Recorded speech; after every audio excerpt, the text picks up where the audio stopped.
and the Orioles. And a gorgeous evening for baseball and the importance of this game. If you're a baseball fan, you know all about it.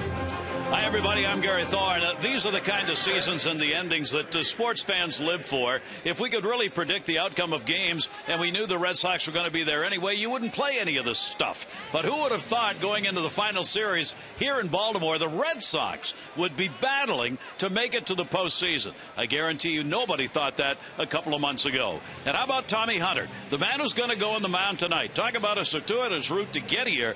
Tommy Hunter, rehab in Texas in the minors after he was supposed to start with the Rangers. He was injured. 9 games, 5 starts, minor league level, pitched well. With the Rangers, came back up. 8 games, all in relief, 15 in the third innings. Never got back to being the starter that he thought he was going to be in Texas. Then the Orioles, the acquisition, with Koji going the other way. 11 games, 10 starts, 5.32 ERA. And Wednesday against Boston, a very decent outing. Sometimes in sports, there are some players who never thought it was going to come to this state this year, right now. And for Tommy Hunter, he never thought he'd be pitching in this important a game right now.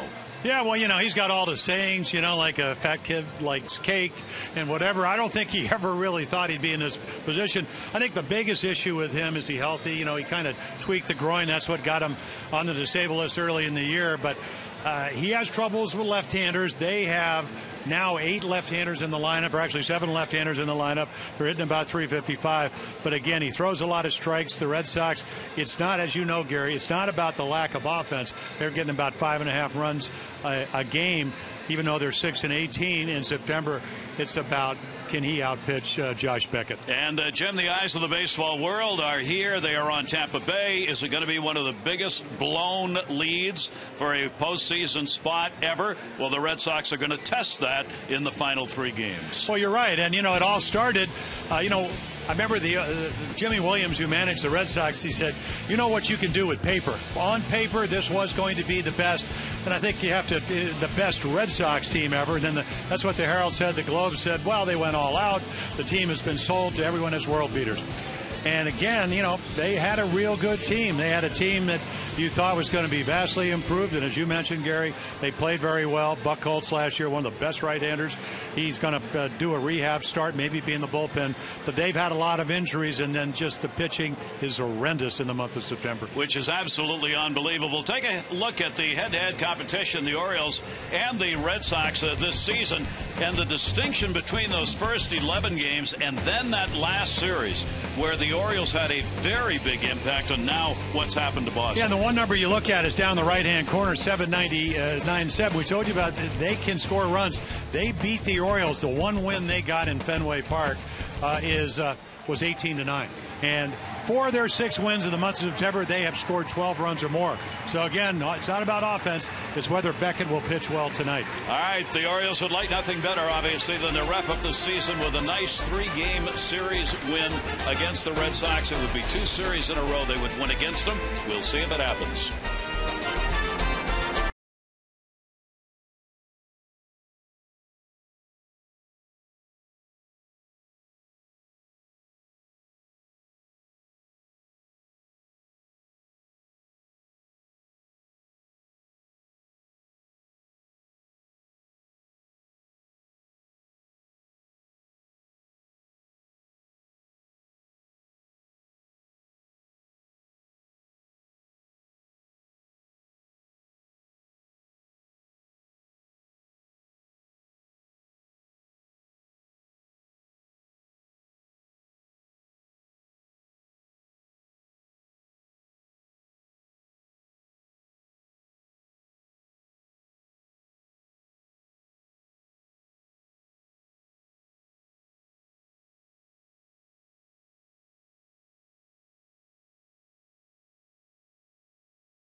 Is brought to you by Southwest Airlines. Find our fares online only at southwest.com.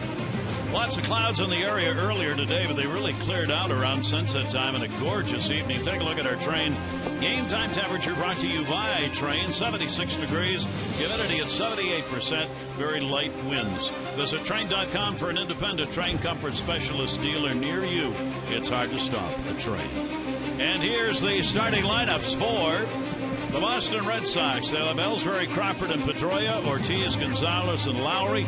Drew just came back for the second game of the doubleheader yesterday off the DL. Saltalamacchia has now been added into the lineup. Veritek was going to start, and Marcos Scutaro will be at short. J.D. Drew with big numbers against the O's. And take a look at our FCS scouting report for Tommy Hunter. Well, is he healthy? Tweaked the groin muscle. That's the one that put him on the disabled list earlier in the year. Again, look to the right because the lefties have really hit him well on this ball club with a couple of exceptions. Ellsbury, who's hitting everybody else, and well over a 30-game hitting streak against the Orioles. He's about the only guy with bad numbers. And then on paper, this looks like it's a mismatch because Beckett has pitched that well. Hunter, again, maybe 3 starts lifetime, 1 in 2008, gave up 9 runs, pitched better last year against him, and then this year, as you mentioned, Gary, an okay start. But again, the Orioles came up with some late inning runs against Beckett and were able to beat him. We will keep an eye, of course, as will the rest of the baseball world, on the Tampa Bay game. The Tampa Bay Rays are playing at home against the Yankees. They are 1 game out of the wild card spot, while, of course, the Atlanta Braves are fighting to hang on in the National League. They are playing Philadelphia at home. Atlanta is. The Cardinals are a game behind them. The Cardinals are playing at Houston. And we are ready to go. Hard to believe that it comes down to this for this Red Sox team that has had such a ride, that they would actually be going into the final 3-game set teetering in a month in which they have won only 6 games and have lost 18. They are on the verge of having the worst September in the history of the Red Sox franchise. And for Terry Francona's team, they are at that mark right now. Only a couple of wins out of the 3 here is going to change that. Here is Jacoby Ellsbury with a 10-game hit streak, and their hero from last night. He will take it for a strike, and we are underway. Ellsbury putting up the long ball, of course, to give the Red Sox the win in the second game of the doubleheader. He's got 31 homers and 103 RBIs, maybe the MVP of the American League. That'll be popped up towards second base. Easy play, Andino. And it has been a roller coaster ride. They got off to an unusual start. Nobody expected it in April. Then through the middle months of the season, they absolutely tore it up and looked like the team everybody thought they were going to be. And then came September. They were so good, even when John Lester had the lat problem, they went 12-2. Somebody else picked it up, and it was Wakefield early. He struggled. 1 win in maybe his last 10 starts. Lester hasn't pitched well. He pitched horribly in the first game of the doubleheader, so they saved him in case they have to pitch him on Wednesday. That's going to be put in the air down the line and foul. One of the changes made by Terry Francona in the lineup is this man, Kyle Crawford. Kyle Crawford has been batting in the bottom part of the order in what has been a very disappointing first season as a Red Sox, hitting .258, 11 homers, 56 RBIs. Francona said just trying to find a little zip, so he moved him up to the number 2 spot. This is only the 10th game this season in which he has batted second. And he's also a good matchup with Tommy Hunter, as he got 3 hits the other night. He tripled down the right field line, singled and doubled off the wall. It's a 500 hitter off Hunter, but another pop-up off the fist, and Hardy is there, and there are 2 quick outs. Well, Gary, as we know, Tommy Hunter, one of his favorite pitches is the cut fastball, and both of these to Ellsbury got in on his fist. Take a look at the Oriole defense tonight. Angle, Jones, Markakis. That's the outfield. Davis, Hardy, Andino. Mark Reynolds over at first. Matt Wieters doing the catching. Well, Hunter's got a chance to retire the side in order. Dustin Pedroia with Crawford moving up. Pedroia's moved down to the number 3 spot. And he'll take it up high. Pedroia's got an 8-game hit streak coming into the ball game. Another magnificent year for him. 20 home runs, 88 RBIs, 83 strikeouts, and 83 walks. Kind of interesting. Pedroia has drawn only 3 walks in the last month. That is unheard of for Dustin Pedroia. Maybe going after some pitches he otherwise would not, because feeling the pinch that the Red Sox are in. He actually threw a 3 for 34 in there and then got red hot again. But again, he's one of those, not one of those, but one of the many good hitters that doesn't strike out a lot, but he will walk. But he swings for a little guy. I told you about the Sports Illustrated. He's like 2,680 ounces, and yet he can swing as hard as you possibly can and still make contact. But he usually has a very discerning eye. 3 ball, 1 strike count to him here. Hunter's pitch, and he will draw the walk right there. Tommy Hunter will surrender the walk. He's given up 13 this year, just 13 in the 79 innings pitch. And the problem with the walk to Pedroia is it opens the door for the designated hitter, David Ortiz. Tommy Hunter against the Red Sox. Lifetime, 5 starts, 2 wins, a loss, 7.5 ERA. As Jim said, his last outing came against Boston. 4 runs, 9 hits, and 6 2/3 innings in that game. David Ortiz with a big cut. 4 for 13 off Hunter, but 2 of the 4 hits have been home runs. And he has been the machine once he got going in getting the RBIs in for this Red Sox ball club. 96 on the year.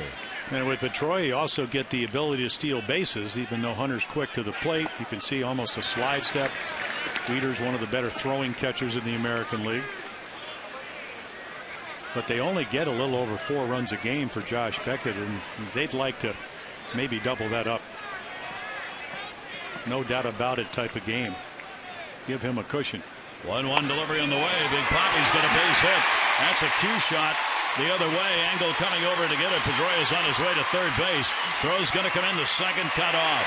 It'll be a double for Ortiz right off the end of the bat. Not exactly the way Ted Williams used to do it for the Sox. You put the shift on a little bit. I mean, he just gets it off the end of the bat, stays inside it. We see him hit the ball to left center, but not right over the bag. But it's going to turn into a double. Nobody playing over there.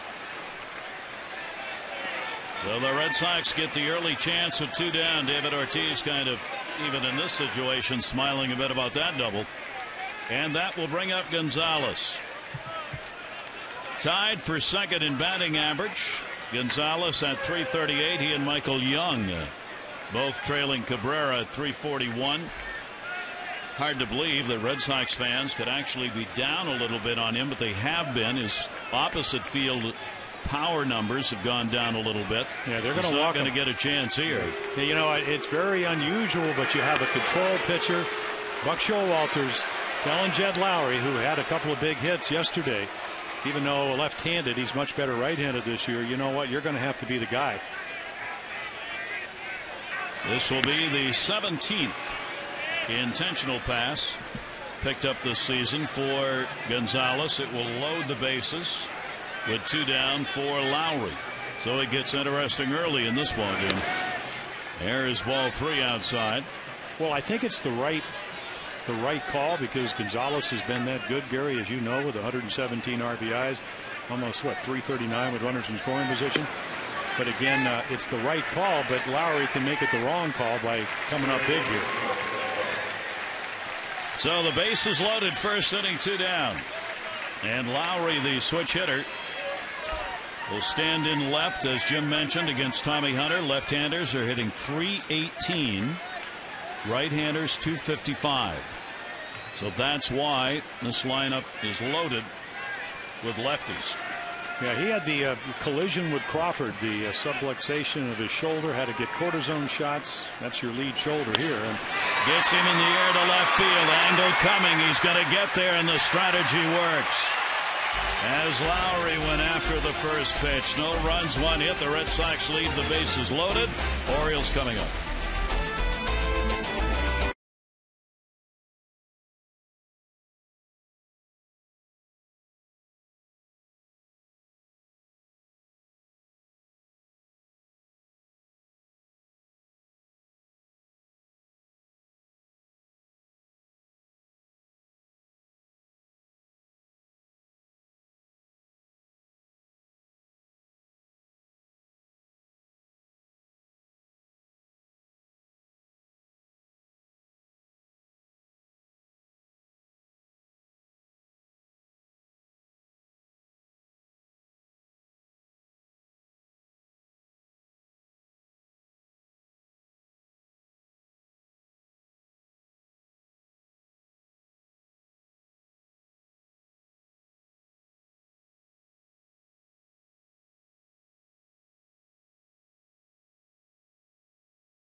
In the first inning, now the Orioles will go against Beckett. Starting lineup brought to you by Southwest Airlines.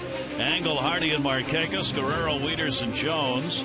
Reynolds, Davis, and Andino. Last 7 for Mark Reynolds. Really solid numbers for the Orioles' third baseman. And take a look at our AFC scouting report for Josh Beckett. Well, just be me. I really don't have to do anything more than you've been doing. In the last game against the Orioles, a hanging curveball and a backdoor cutter, and Reynolds hit a couple of home runs. What's the angle? Buck Showalter started Matt Angle because the one thing, if you want to beat Beckett, and that's what he would like to do tonight, 29-4 when it comes to catching stolen base thieves. And again, the comeback year, year before last year, he was 6-6, ERA close to 6 runs a game. Look at those glowing numbers. So you really don't have to do anything more than you've been doing all year long, and you can take your chances.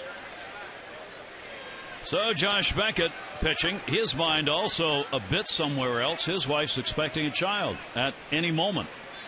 So Beckett will work here tonight, and as soon as he is done, is expected to be returning home. And obviously the Red Sox have an eye on and an ear as to whether or not his wife, in fact, will make it to the point where Josh gets back.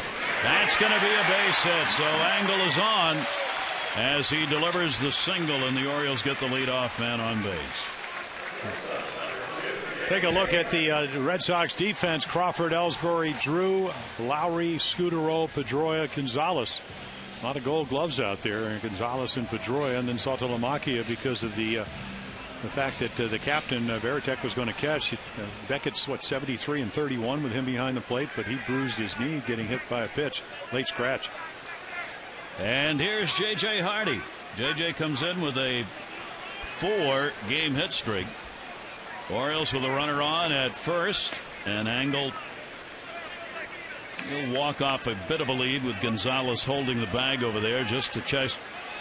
And Beckett's been run on about as much as anybody in the American League as a starter. 29 for 33 in stolen bases against Josh Beckett this season. He's a big guy, 6'5". I mean, he's actually pretty quick to the plate, but again, you have a speedster. Angle 10 out of 11. This is one of the reasons. Who do you play to get him out of the game as quickly as you can? There he goes inside, one hop throw, and he is safe for the stolen base. Yeah, Hardy almost takes one off the cheekbone. But again, he gets on talking about Matt Angle, and he doesn't even really have that big a lead. Straight steal, doesn't even look.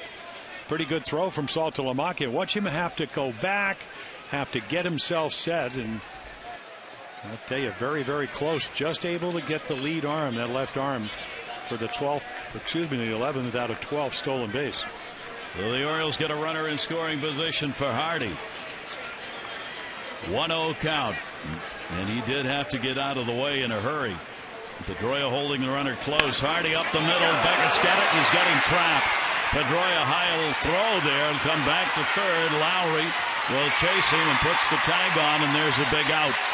Beckett helping his own cause right there as he snared it, and Angle was taking off on contact.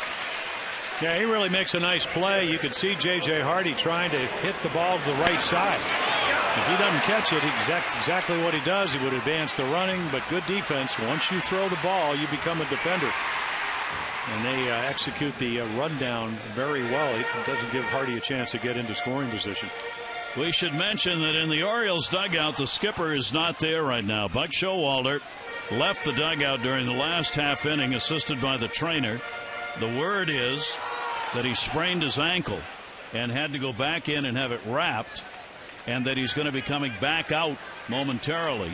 So John Russell taking over, running the ball club for the moment, and Buck is expected back out onto the bench here in a minute. But he had to be helped off the bench and down into the training room in that last half inning. So Nick Markakis for the 6-game hit streak, and it's a big play obviously for the Red Sox. The Orioles had a runner in scoring position with nobody out. Now Beckett gets the out and gets the runner, the lead runner.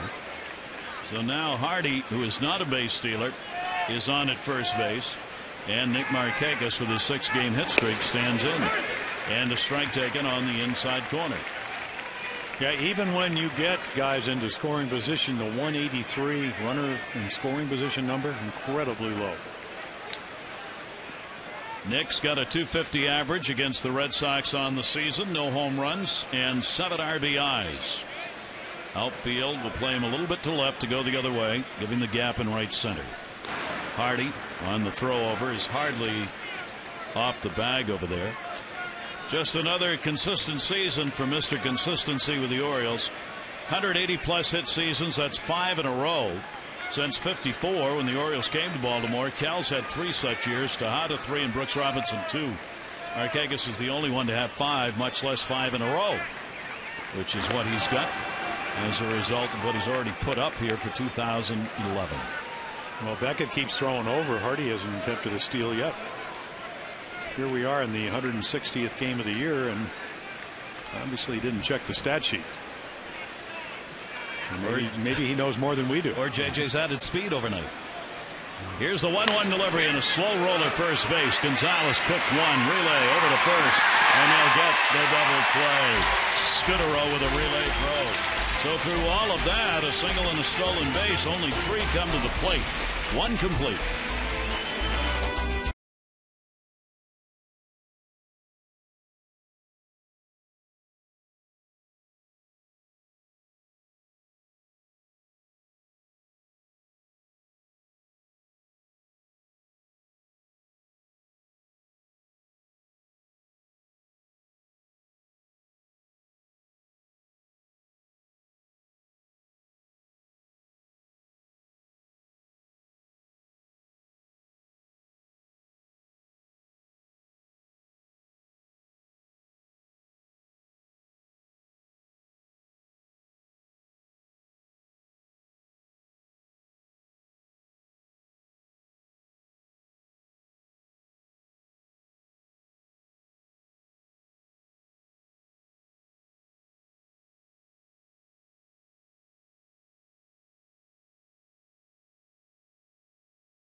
Had opportunities in the first inning. Our Maryland Lottery double play contestant of the game, Scott Olzak from Pasadena. For every double play the Orioles turn during tonight's game, Scott can get $1,000 from the Maryland Lottery. Now you can enter 2 great scratch-offs for a chance to win. Turn non-winning double play or Amazing 8 scratch-offs into cash or Amazing O's prizes. Just go to mdlottery.com/double play. Gary Thorne, Jim Palmer here in Baltimore. And we go to the second inning. Tommy Hunter, a 25-year-old right-hander, will work to J.D. Drew. Drew getting back into the lineup in the second game of the doubleheader yesterday. Came off the DL, shoulder impingement problems. Had put him on there since July 26th, and he came back with a base hit. Also hurt a pinky down there. So, but what he does give you, I mean, obviously gives you a veteran hitter. I don't know how keen his eye will be. Usually good on base percentage, and then a very solid defender in right field. And if you go up to one of the games that your Orioles were able to win, Josh Reddick and Bedard pitched, messed up a ball. 51 pitches later, Bedard got out of that inning, and it kind of greased the early exit. Drew very good in the outfield, but again makes you throw it over. 1-2 delivery on the way to him, and that's going to be fouled back into the seats. Now the Red Sox, as all know, they came into the month with the big lead, 9-game lead in the wild card race. Everybody had them ready to go. They have not won consecutive games since August 27. 6 wins, 18 losses. In the air to right field, not particularly deep. Markakis coming, won't get it. It'll be a base hit. So Drew leads off the second inning with a bloop single to right field. Yeah, another cutter in on the fist, and this is such a small ballpark. You play relatively deep Afraid the ball being hit over your head, and it just falls in. The Hunter will go back to the stretch, and he will face Jared Saltalamacchia, who has never faced Tommy Hunter. So Varitek leaves. He was 0 for 9 off of Tommy, and now you get a guy that does have good power. Saltalamacchia done a lot of catching this season for the Red Sox, and a good job behind the plate. He and Varitek have provided the numbers that were questioned at the beginning of the season, whether or not together they could put up sufficient numbers for this Red Sox team as a combined catching unit. And I think the answer to that has been indeed they could and did. Varitek, even though hitting .221, 11 homers, 36 RBIs. Towering pop up to third base. Reynolds will drift over into foul territory. Very little breeze here, and he will haul that one in. And Saltalamacchia is retired. Davis over to get it. Yeah, 27 home runs from that catching department, so I guess that's pretty good. Of course, I think the one thing tonight, they wanted Varitek up because of the great record and the rapport he had with Josh Beckett.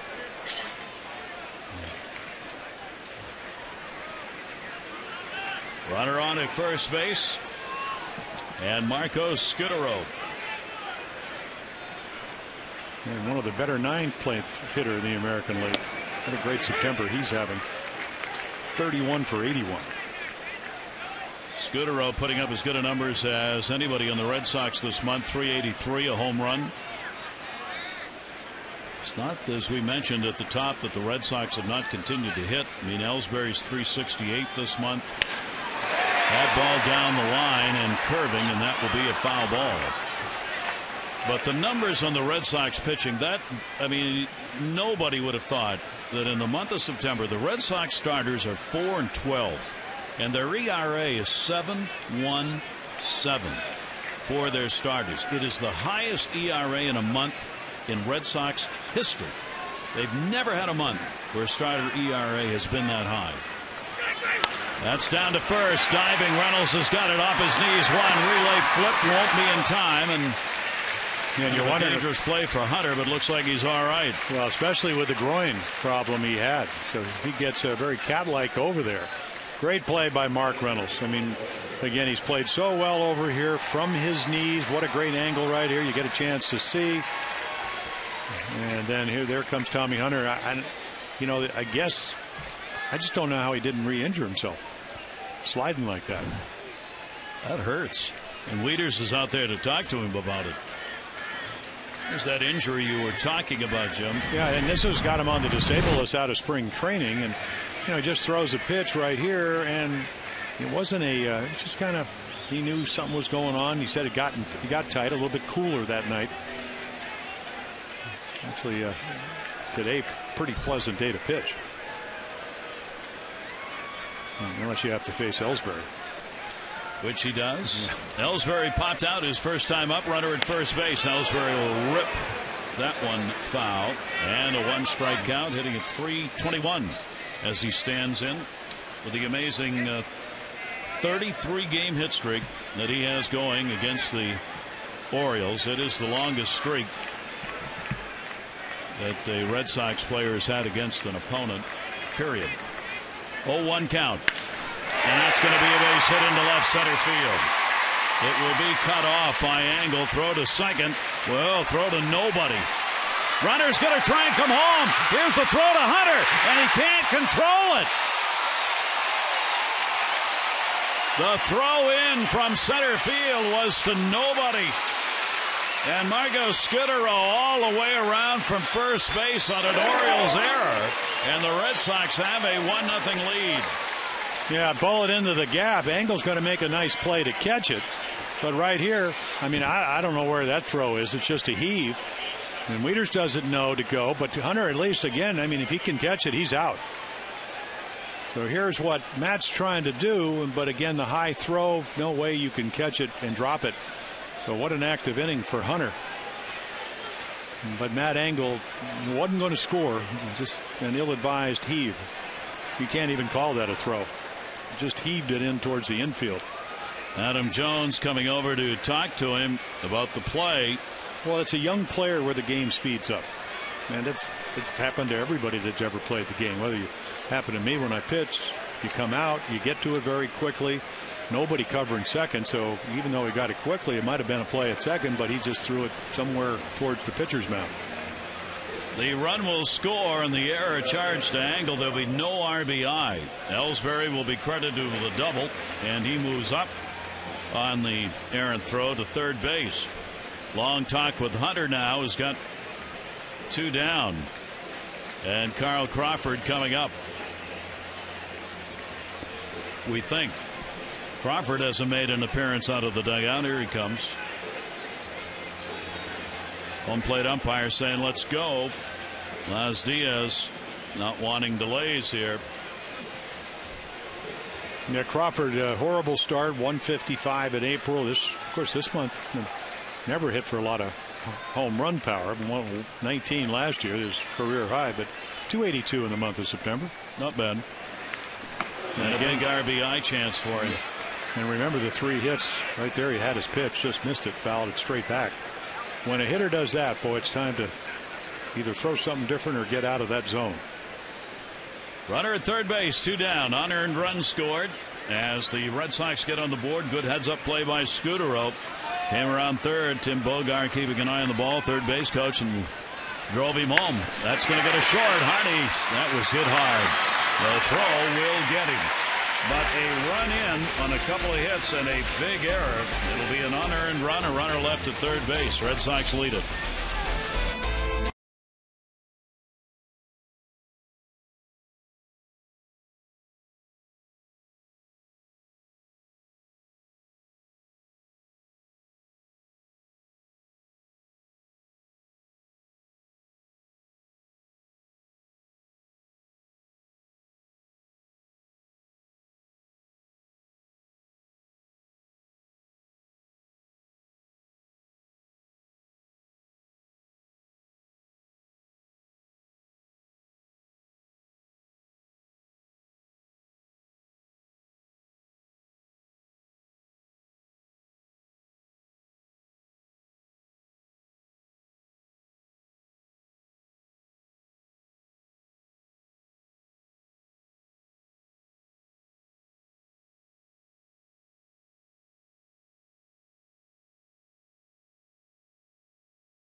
Today for the Luna Double. Get your second room of flooring free. 877-241 Luna. Home runs this month.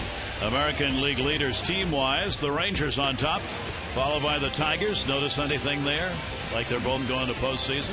The Indians, the Angels, and then the Orioles with 30. Everything wrapped up as far as teams division-wise with this wild card thing is just that. As both the Atlanta Braves and the Red Sox are in the historic making portions of blowing big leads in their wild card races. Red Sox, though, have the lead here, and here's Vladimir Guerrero. Yeah, the amazing thing is all the pundits complaining about the lack of a wild card race about 10 days ago. Atlanta and the Red Sox have made they changed that thinking, the way they played. And Guerrero will punch it away. Keep in mind now, Vladdy's next hit is going to make him the all-time leader in hits by a Dominican-born player. He is tied with Julio Franco right now at 2,586 hits. So the next one, and he's the all-time leader in Dominican-born players in hits. And his next home run is number 450. He will become the 35th player in Major League history to have 450 or more home runs. So we tell you that early so you can join in the celebration in the moment if he gets one or the other or both. 1 ball, 2 strike count. Vladdy, Wieters, and Jones against Beckett.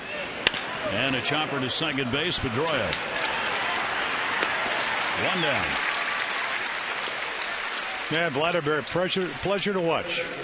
He plays the game with such enthusiasm. You'd think he's still 21, like he came up. And he's made it clear he's not done. At least he hopes not. He wants to play some more beyond this year. Matt Wieters coming up. Matt coming in with a 7-game hit streak, during which he's hit .316 for the Orioles. And they put the shift on, as they'll have a full shift with Scudero, the shortstop, playing second, Pedroia playing shallow right, and only Lowrie, the third baseman, at the shortstop hole is on the other side. Yeah, a lot of times that second baseman will play where the umpire is. High speed. Yep, a little change up. Yeah, Nick Markakis was talking about Beckett. I said, compare his stuff now and a couple of years ago. He said, well, he did come up with a cutter. Throws me a lot of change-ups. And while the curveball can be good, it's not maybe as good as it was a couple of years ago. And that's the pitch that Reynolds hit to tie it up in his last start against the Orioles. Wieters got that one to left field. It is in the yard, at the wall. Goodbye, home run! Paul Wieters ties it up at 1. The Orioles catcher delivers the opposite field drive off Josh Beckett. Only a double in Fenway, but we're not playing there. So it sails out of here. Another one of those cut fastballs. I mean, he's going to try to backdoor it. He starts it off the plate. Matt, right there, you can see out over the plate. Great strength, both right and left-handed, to the opposite field. And then Crawford bumps into the wall, can't make a jump. He backed so close to the wall, he couldn't get up. 21 home runs on the season. Matt Wieters ties it at 1 apiece, and a big cut by Jones. Talk about what we're talking about. He gets back here and right here. I mean, he can't get up. The ball really, it's a 7-foot wall. And I know he can jump. He was a terrific all-around athlete coming out of Houston, but the wall kept him from going up at all. Jones will take that one in the inside corner. Quickly 0-2, 4 for 9, a home run and a double against Beckett. Jones has continued his career numbers against Josh Beckett. He's hitting .313 lifetime off the Red Sox right-hander with that 1 home run. So the Orioles tie the game up on the long ball. And did he go? A check at first base. No. Wally Bell. No, that's the hook. Beckett has surrendered 20 homers, the 20th picked up by Matt Wieters. Left-handers have hit 10 and right-handers have hit 10 against him. 1 ball, 2 strike count. Base is empty, 1 away, and Jones will go down swinging.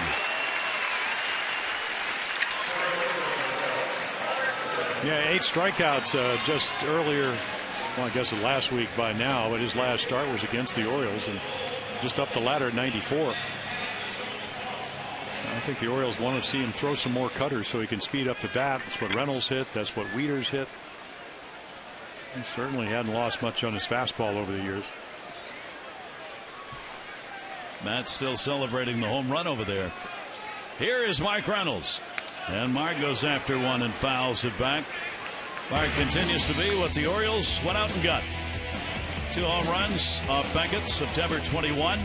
It has been the average around the 220 mark, but the home runs 37. And Beckett seeing 2 of those leave the yard at Fenway. He's only had 3 hits against Beckett, 3 for 11. 0-1 delivery to him, and that'll be a swinging strike. 0-2. Well, when you hit the cutter, that's about 91, and then you hit the curveball, which is about 82. I'm not sure if he throws him, he's going to try to throw him for strikes. Again, he still throws 94, 95 miles per hour. Why speed up the bat? 2 strike count with the ball game tied up and 2 down. And that one he'll take up high. Big, strong guy. Well conditioned. Pretty much just, how's the back? Can that hold up? That's what hurt him last year. Back problems earlier in the year. Early on in his career, elbow problems. Here's the 1-2 delivery to Reynolds, and that'll be outside. Beckett had a bad ankle 3 starts ago. Got twisted, cost him some time. Hoping that right ankle is not going to give him any further problems. Obviously, that's the last thing the Red Sox need at this point with their pitching struggling as much as it is. Kurt Young keeping a close eye on how Beckett looks, especially in his follow through and push. Here's the 2-2 delivery and an off-speed foul back, and he gets away with it there, hanging hook. That's what you talked about. They know what they're getting.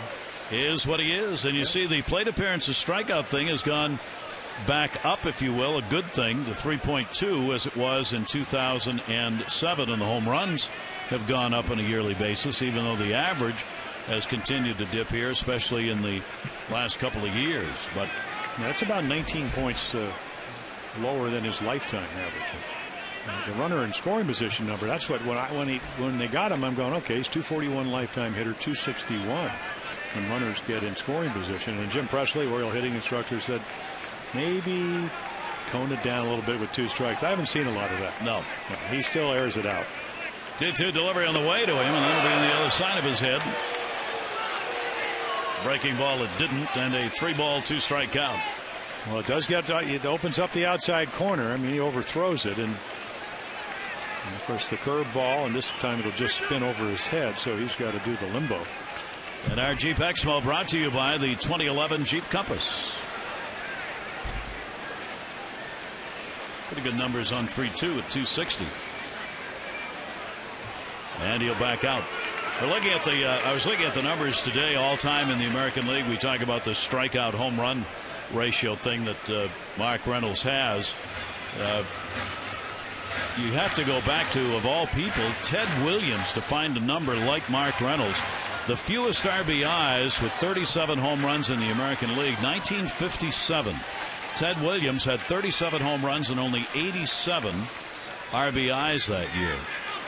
And that'll be swung on and missed. So Beckett picks up a couple of strikeouts, but the Orioles pick up the tying run as Matt Wieters delivered the long ball the other way for his 21st homer of the season.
Buck Showalter with a bum ankle came back out. You can see really struggling. He's got it wrapped up. Ironic, Buck was talking before the game today about, boy, I got a bunch of guys who are really beat up. He said it's that time of year. And here it is tonight, first inning. Somehow twisted that ankle, ended up having to go back to the clubhouse and is back out, thank goodness, on the bench. Yeah, when he was managing Texas, not funny, but he pulled a calf muscle running out to make argue a play. And he was down, I mean, limping around for about a month. So he's got the bum ankle, but he's back on the bench. Here's Dustin Pedroia. Pedroia drew the walk his first time up Tommy Hunter with the 0-1 delivery to him. Pedroia will reach. Robinson Cano has hit a home run for the Yankees in the first inning, and the Yankees have taken a 1-0 lead over Tampa Bay. They are playing in the bottom of the second. Tampa Bay one game behind the Red Sox in the wild card spot. The Angels, of course, suffered just a horrific loss as far as their hopes are concerned to be the team that's the wild card. They are now 3 games behind, and it would take the real miracle for them to be the team that would catch Boston with only 3 games remaining. Well, it's something like a 5-2 lead going into the 8th, and then Oakland would come roaring back and beat them. Yep. 9th inning, 4 runs for Oakland. 1 ball, 2 strike count. Pedroia. Tommy Hunter the delivery to him, and that'll be fouled back into the screen. And it really all started with Jordan Walden, their closer, on. He just did not make a good throw in a double play. Didn't even get one. So you're fielding the pitcher's fielding the PFPs, which everybody sometimes takes for granted. That turned yesterday's game for the Angels around. Very close pitch. Dustin Pedroia hitting .338 against the Orioles this year. 3 home runs and 14 RBIs for him. Yeah, he knows the strike zone, and you can. Yeah, we saw them a little disenchanted with some of the umpiring up in Boston. 2-2 delivery, got that one in there, fouled away. Well, he had about 3 balls in the second game to right field between first and second. It was like a clinic of how you do it. And then again, if you make a mistake inside middle, that's when he leaves earth and hits home runs. He too, of course, mentioned when it comes to MVP voting in the American League. Here's the 2-2 delivery to Pedroia, and again Hunter gets him to lean and take a look, but he does not go after it, and the count is full. 3 balls and 2 strikes. How far Tommy Hunter can go in this ball game, very much a question. Orioles, of course, are going to do whatever is necessary to give themselves the best chance to win here. 3-2 delivery, and that'll be put up in the air to right field. Dick Markakis will come in and get under it, and he's got it. And Pedroia is retired. The other thing about Tommy Hunter, you got to stay healthy. Second inning, yikes. Well, yeah, and not only that, I mean, he's already covered first, and right here now he's going to cover home. Bang, bang, can't hold on to it. That's the on the error by Matt Engel, who heaved it into the middle of the infield from left center. He was all over the place, but junior judo champ, very flexible apparently, because he is a big man. Big. Yes. Here's David Ortiz. Shift on. Pitch up high for a ball. David picked up a double his first time up.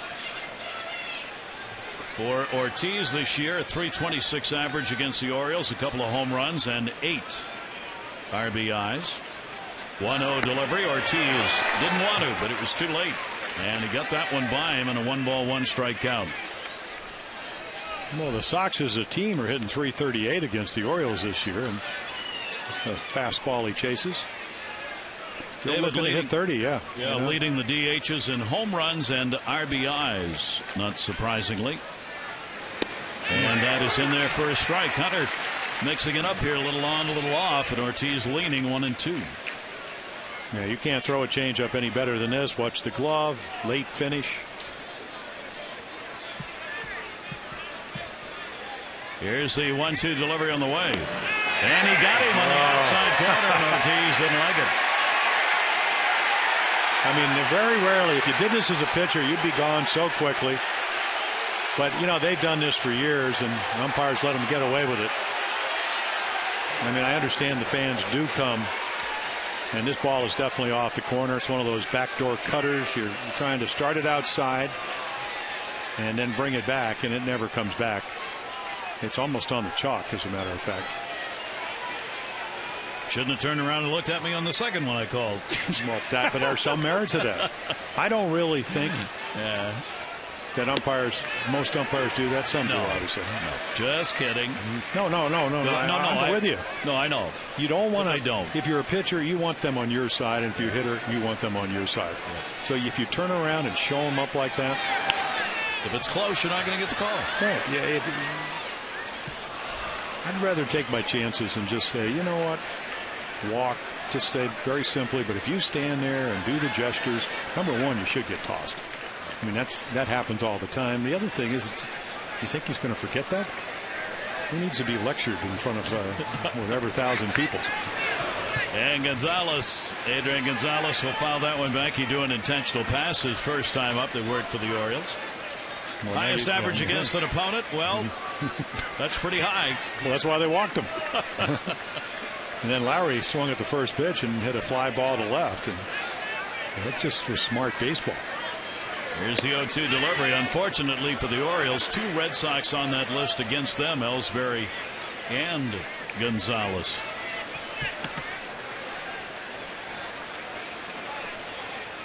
There is Jacoby Ellsbury, who's picked up a double in the ball game. And Tommy Hunter will miss with it. And a 2-ball, 2-strike count on Gonzalez. Well, I honestly think when you pitch to Adrian Gonzalez, you got to say to yourself, very much like Miguel Cabrera, where can I go where he keeps it in the ballpark? And that's usually somewhere down and away. Not that hanging changeup like he just threw. You know, you pitch, you get the ball up or you get it down and in, he becomes a pull hitter up and away. You give him leverage. Boy, he shot some balls to left field and one for a home run, and he smoked it. He's been a very good hitter here for average in this ballpark. He's hitting .364, but he's never had a home run here at Camden Yards. Only the 9th game that he's played here. 4 doubles, 5 RBIs. 2-2 delivery to him, and a breaking ball that's going to miss inside. So Tommy Hunter will take him full 3-2 at Gonzalez. He did that to Pedroia, got ahead of him just like he did with Gonzalez, and then made the perfect pitch. Got him to fly out to right field. But you just can't keep throwing 6 pitches to every batter, or you won't be around very long. 3-2, fouled off. And there's another cutter. Tommy Hunter's a guy that throws between 15 and 16 pitches an inning. So he's already at 53, so he's a little bit above that. And that's what the Red Sox do. Fans get in their own little cheering competition.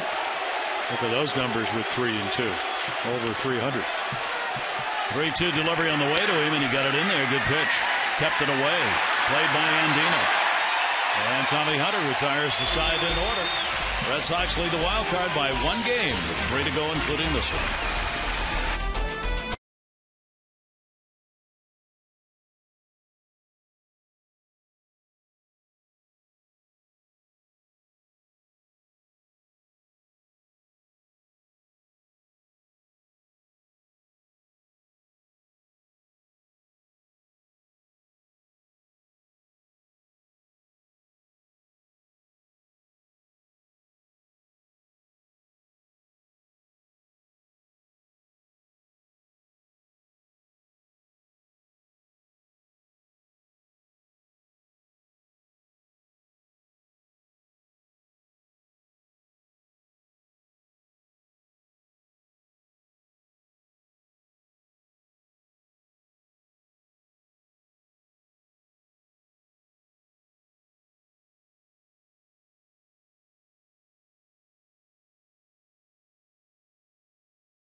On Masson is brought to you by Southwest Airlines. Find our fares online only at southwest.com, and by Blimpie, America's sub shop. A 1-1 ball game in the first of the final 3 fan appreciation series for the Orioles, for their fans this season, and obviously all of that kind of overwhelmed by the importance of the games for the Red Sox. Buck Showalter had to leave in the first inning in some pain, back out there sitting with that ankle wrapped up. Josh Beckett will go back to work in a 1-1 ball game and will miss inside. Chris Davis. Davis hitting at the .255 mark, getting his chance here at the end of the season for the look-see, for decisions to be made for next season for the Orioles. Is he here? If he is it first? Is it third? And if it's going to be a third, he's going to have to do some work. Very flat-footed throw yesterday, ill-advised, heaved it down the right field line. As it turned out, bang play at the plate. Mattis got out of the inning, but can he hit breaking stuff? That's really what the story is. Good off-speed delivery right there by Beckett. 1-2. Yeah, they just throw him enough fastballs. Strong guys hit some home runs to left field, but can you shorten your swing up enough that you can wait that little extra and be able to recognize the breaking ball? Davis hitting .278 in September with 1 home run. He will foul that back. He has gotten his at-bats in. He's had 72 at-bats in the month of September coming into this ball game, and that's what the Orioles had hoped for, so that he and the Orioles could have a legitimate look-see and a big power bat that Buck Showalter loved the numbers on when they went out and got him. Beckett with a 1-ball 2-strike count. No walks, 2 strikeouts for Beckett. 1-2 delivery, and Davis again will fight it back. Yankees have added their lead in Tampa Bay. They now have a 2-0 lead. Yankees playing at Tampa Bay. Well, we'll keep an eye on that one. Shields against Noesi, the young kid that we saw when the Orioles were playing up in New York. Robinson Cano has both RBIs, 1 on a homer and 1 on a base hit. And he can do those things. That's what he does. 1-2 delivery, broke the bat on that one. It'll be played by Gonzalez. He'll go to the bag himself to get Davis. 1 down, 3rd inning. Another player is getting a long look is Robert Andino.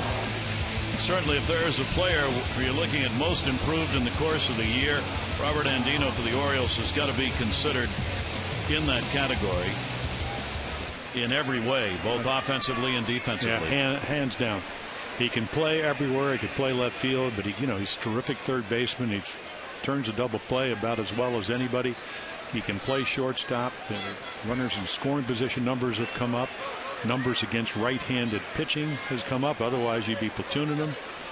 I'm not sure he's an everyday second baseman in the American League East. But with that said, Brian Roberts doesn't come back. You won't get hurt that much. He just does enough good things for you. And he's gotten his 450 at bats in, so he's got a complete season under his belt that the Orioles have finally had a chance to take a look at what he's got to give. 79 strikeouts, 41 walks, 13 out of 16 stolen bases, gives that to the ball club as well. 1-0 delivery to him with 1 away. That'll go to short. Scudero.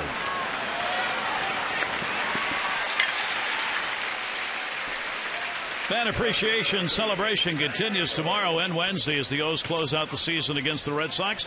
Each game, fans will be randomly selected to win unique ballpark experiences. Chance to take the field with the O's for the anthem, receive autographed game-worn gear, and even throw out the ceremonial first pitch. For tickets, 888-848-BIRD, to go to Orioles.com. 2 left, both night games tomorrow and Wednesday. And thank you, as Rex would have said. Thank you. Thank you. Here is Matt Engel, picked up a single his first time up. Engel will take it inside. A couple of big plays happened early already in the ball game. Engel got on with a leadoff single and stole second. Runner in scoring position, nobody out, but on a ground ball hit by Hardy, he got caught in a rundown and was taken out. And then a double play ball ended the inning in a hurry. The Red Sox had the bases loaded in the first inning, all coming after they were 2 down. The intentional pass to Gonzalez loaded it, and it paid off for the Orioles as Lowrie flied out to left field to end the inning. So both ball clubs with a chance offensively, but strategies and defense ended those first inning chances. Engel will take it. It's a strike.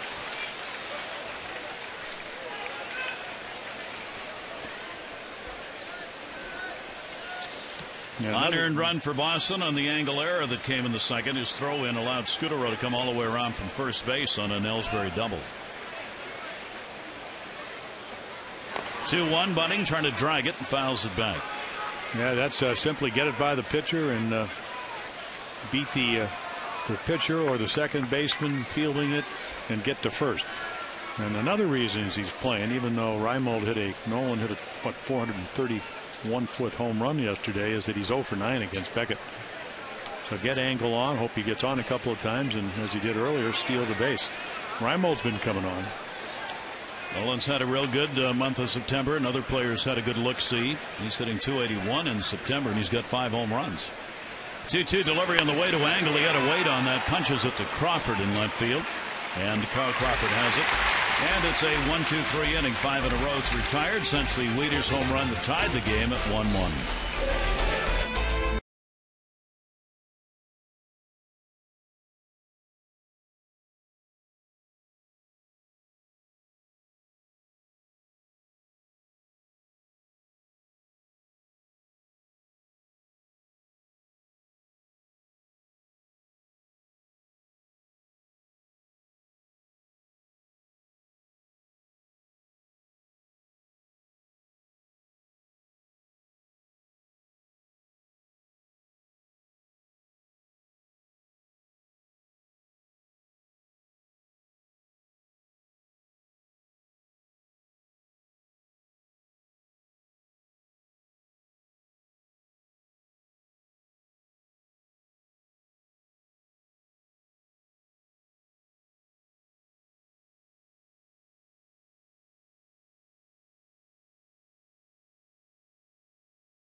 Fios. Switch to Fios, the network ahead. To learn more, visit Verizon.com/getFios. Billy Hunter became the last St. Louis Brown to homer before that team moved to Baltimore. 1953, their final year in St. Louis.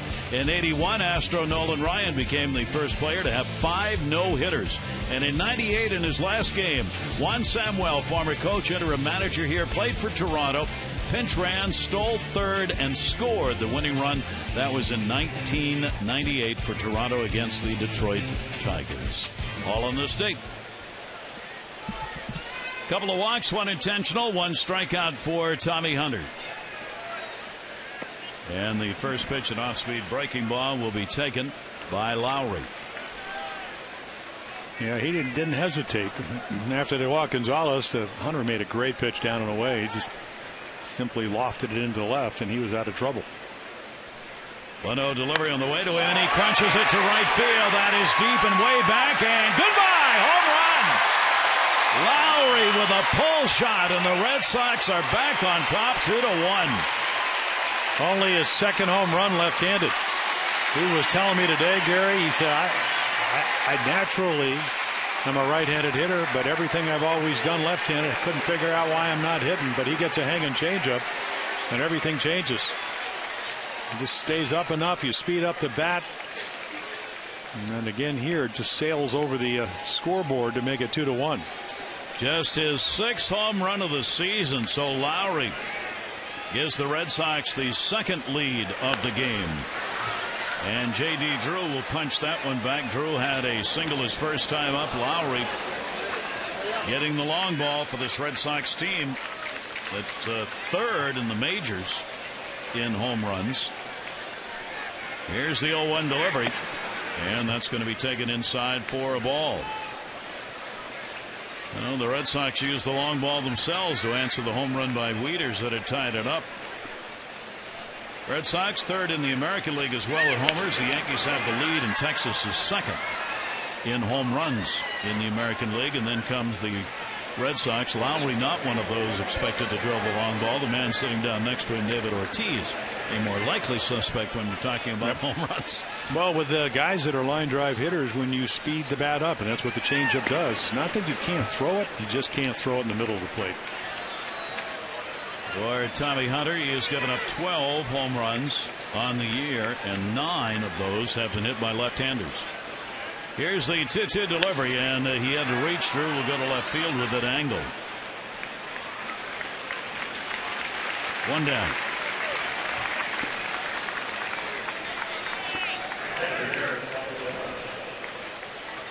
But Showalter feeling good enough to be standing up, if not putting weight on that foot. Yeah, I think he's leaning against the wall with all his weight on his right ankle.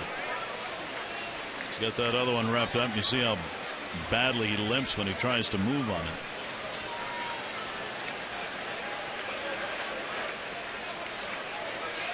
Well, one down, nobody on. That's how Beckett hurt himself. You talked about his ankle injury. Taking his warm-up jacket off in the bullpen. Sprained his ankle. It's just amazing. It's dangerous out there. Glad we don't have to warm up here. It's all over. No chance. No. Still 2-0 Yankees leading Tampa Bay. They're in the bottom of the 3rd inning in Tampa Bay. Yeah, Tampa Bay against the Yankees, trouble scoring runs. Even though Tampa Bay, with Shields, who's having a nice year, they're supposed to outpitch him. Saltalamacchia popped out his first time up. Tommy Hunter, 2-1 lifetime against the Red Sox. And he'll just throw as hard as he can for as long as he can, and then the O's will go to the pen down the line, left field angle, going over in the corner. Nice catch. He had a long way to go playing Saltalamacchia the other way, and he gets it. Now again, ball slicing away from him. Just got to keep going. He does have good speed, and well, he played that first game in Boston in the sun. Reimold couldn't see it in left. They kept slamming him against the wall with doubles and balls off the wall and the center field wall. He said the only time I ever been at Fenway was when I played the Cape Cod League, sitting in the right field bleachers. This was a lot harder. Here's Marco Scudero. Scudero got jammed. Wieters reaching just out of his reach. Well, if the Stork can't get it, you know it was out of play. Is your pretty good wingspan. Oh, does he ever? Praying mantis, whatever. You know, ooh. Got over there quickly enough. And again, they pad the rails. You're into the camera well. Slippery right there where you have the on-deck batter stuff, and then right off the tip of the glove. You saw Neil, our fine cameraman, making sure he did not interfere with the play, following all rules, ground rules here at Camden Yards. Technically, absolutely correct. And a colorful helmet you have on there, too, my young man. I'll just say that. If I need cable put in, can I get you over there? Here's the 1-1 delivery to first base. Nope, base hit. Right off the end of the bat. Another cue shot. And Scudero's got a single.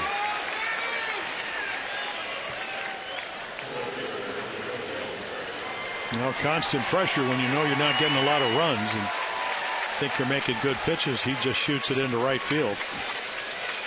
And again, when you do that, you know, we've talked all year long about all the 2-run, you know, the 2-out innings the Orioles have had. They leave the world in it. But you get Ellsbury to the plate, and that makes a big difference. The only good thing is if he would get on here, he wouldn't steal the base. But with his home run power now, 3 of them in the doubleheader yesterday. 2 in the first game, and then the one that made the difference in the second. The Red Sox got in here about 3:30 this morning from the doubleheader with the Yankees. I mean, that's why he is such a tough out, because if you walk him, he's got 38 steals. If you pitch to him, you know, again, I mean, 39 hits in the month of September. Actually make it 40 now with the single, or did they score that a double the last time? The double, he shot into left center field. It used to be, you just had to worry about stolen bases. Now you got to worry about him taking you deep. He said it was always there. It just took a while to come out. But it certainly came out, didn't it? He's got an 11-game hit streak overall, a 34-game hit streak against the Orioles. And he's going to get another base hit into left field. Angle coming over. Runner's going to try and go to third. Angle will go to second with it. So a 2-for-3 ball game for Ellsbury, first and third, with 2 down for Crawford. Our Suzuki game flow. Auto's all-wheel drive lineup. Suzuki, the power of engineering. Wieters has had the home run for the Orioles. An unearned run for the Red Sox gave them the early lead. And then Lowrie with a home run in the 4th inning has put them back up 2-1. And now they're threatening to do more damage here in the 4th. With runners on at first and third base. Here's Lowrie, who got the homer, his 6th of the year. First and third, 2 down. And just what we were talking about with Jacoby Ellsbury over there at first, even though there aren't 2 away. And a timeout taken by Wieters at the plate here as Hunter was getting ready to go. Yeah, he wants all the infielders to know what play is on, whether he's going to throw through.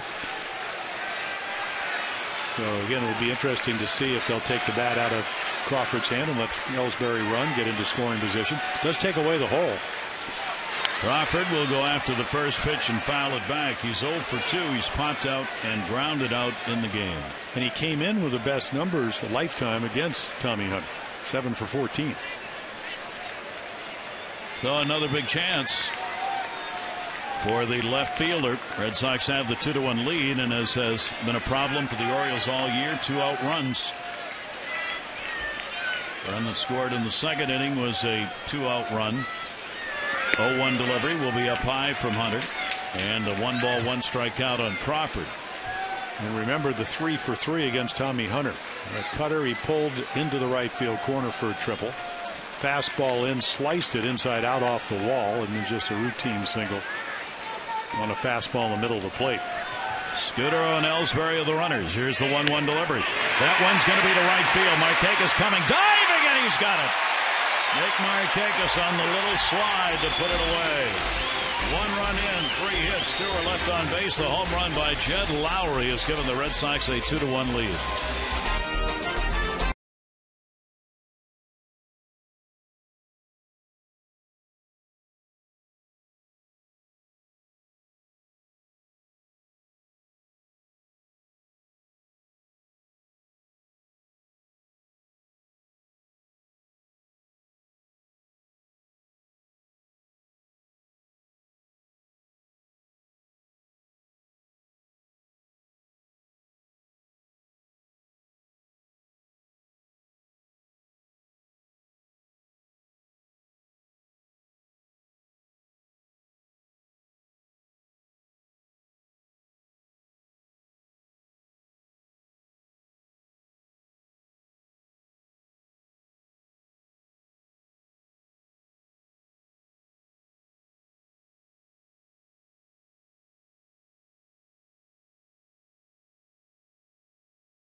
Achiever in you. And our congratulations to award winners in the Orioles organization who were recognized here at the ballpark before the ball game tonight. For Bascom with the outstanding record, the minor league pitcher of the year. Jonathan Scope, the minor league player of the year, 290 between Delmarva and Frederick. Orlando Gomez, congratulations, Orlando. Keys manager, Cal Ripken Senior Player Development, and Dean Albany, the Jim Russo Scout of the Year award. Those all took place prior to the ball game today. Bottom half of the 4th inning. 2-1 lead for the Red Sox, and that will be taken outside. Here are the ceremonies that took place before the game today. And always a big deal for all of them, especially for all the work that's put in. Well, again, you get to come here where you dream on ending up. And 1-0 delivery to him, and Beckett Yeah, I remember my first spring in Thomasville, Georgia. It was 18, and they actually had the press guide now is very small. Whatever you think, it's about 6 by 8. They used to have this big press guide, and the sun was setting, and the bleachers were full, and at Old Memorial Stadium, and you just dreamed about being there. So for these guys, you know, if you're playing an A or Bowie, you want to go to next year to Norfolk. If you're playing in Norfolk, you want to come to Baltimore. Of course, nowadays you can do it from Double A. You can make that jump pretty quickly, especially if you're a pitcher. Especially if you can throw a low and away fastball. Exactly. Yeah, he'll be right up on the list. We'll fly you right up here tonight. 2 ball, 1 strikeout on J.J. Hardy. Hardy hit into a fielder's choice his first time up. 2 runs, 6 hits, no errors for the Yankees. 1, 2, and 1 for the Orioles. Costly error by the Orioles, allowing an unearned run. That ball is going to be fouled back by J.J. Hardy. We want to say hello to a long-time Orioles fan, Jessie Birch, who lives in Virginia Beach, Virginia, born in 1911. She is turning 100, celebrating with her family in Norfolk. And we want to welcome you, say happy birthday to you. She was here in Baltimore for 50 years, never misses a ball game, longtime fan. Just congratulations, Jessie. It's always great to have you on board, Mrs. Helen Jessie Birch of Virginia Beach. And we had a couple of great shots of her that were sent along by Gary, and we're happy to pass along greetings. That is foul back. 100 years young. So, Helen, if I come even close to 3 digits, going to give you a call and just say thank you that you were the inspiration. Don't wait on the call. Well, she'd like to wait. Yeah, she would. Yeah, wait as long as you want. That'll be fouled off down the right side, and the. Well, you know, as you grow older, yes, I'm always trying to relate to people. Like, I have a good friend here in Baltimore, Robbie Goldman, great lawyer, real estate lawyer, 94, still plays golf, still sharp. I'm going, I want that to be me. I want to be me. Preferably alive. Yeah. 2 ball, 2 strike count on Hardy, who will step up. Or frozen. No, I'm not going that way. No? No. I hope everybody's right in that regard, but no. Here's the 2-2 delivery, and that'll be fouled off. Tampa Bay's battle back. They have tied the Yankees 2-2. B.J. Upton, bottom of the third, a double scoring Jennings and Brignac. And the Yankee lead is gone, and a 2-2 game. The Red Sox with a 1-game lead in the wild card over Tampa Bay. 2 ball, 2 strike count on Hardy. Marquez and Guerrero to follow, and Beckett got it. Yeah, just able to take enough off the changeup. That's subtracting. Nice little at bat by J.J. Hardy, and you could just see him get the ball way in his hand. And then good sink. J.J. can't make contact. Beckett comes into the game with the 3rd best ERA in the American League at 2.7. His ERA on the road even a little better, 2.68. That is also 3rd best in the league.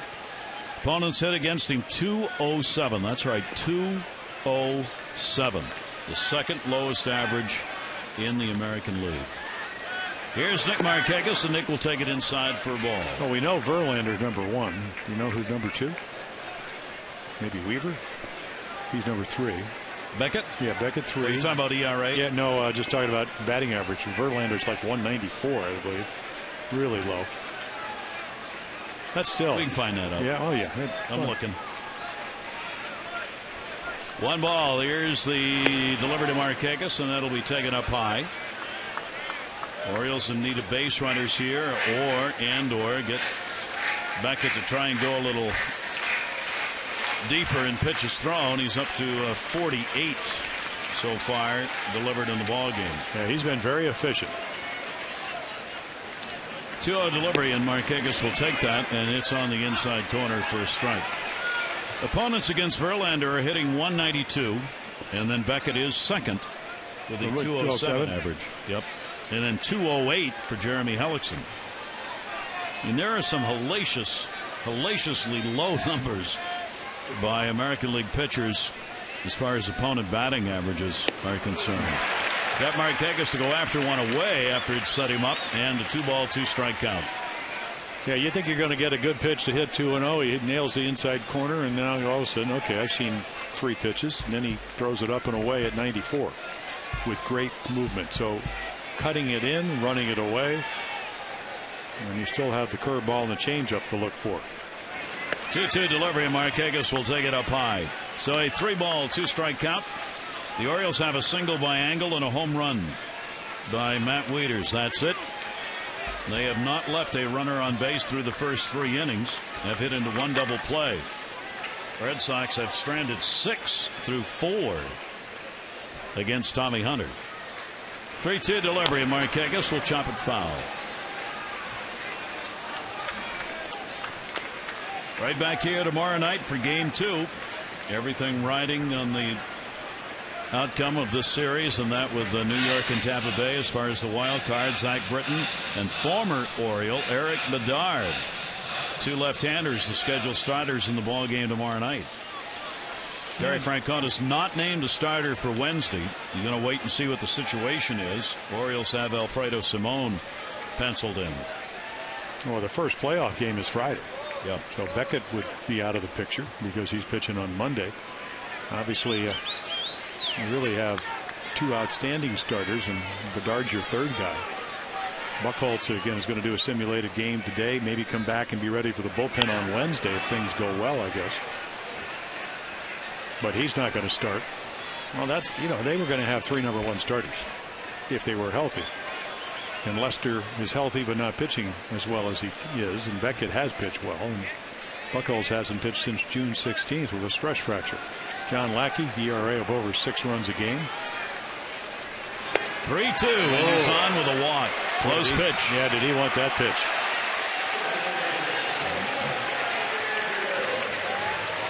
Yeah, I think he just gets fooled. I mean, it's borderline. Was it a little high? Yes. Did he get the top of the strike zone? That's what the Red Sox want. Everything matters. So every call will be tested, talked about on the field, managers, players. Now Vladimir Guerrero. Vladdy hit into a 4-3 out. First time up. Runner on. First walk surrendered by Beckett. 1 away. Gonzalez holding the bag at first.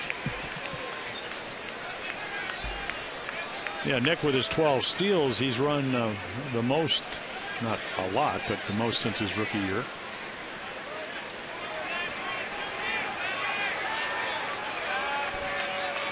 Nick sets himself pretty much a normal lead.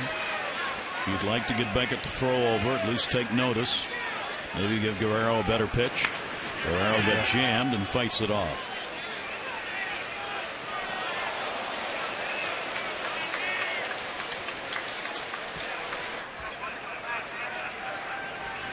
Vladdy will look down to third base. Really Randolph checking to see whether or not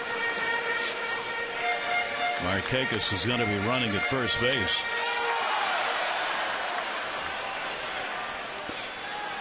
Guerrero's hit .327 against the Red Sox this year. A home run, 8 RBIs off Boston pitching.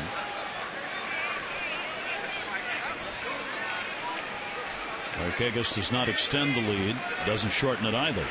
Guerrero, slow chopper. Beckett. Lob toss over to first base, and Guerrero is retired. Markakis goes to second, but there are 2 down. When the Orioles take on the Red Sox tomorrow night here at Camden Yards, don't miss the final Ollie's Bargain Night presented by Ollie's Bargain Outlet.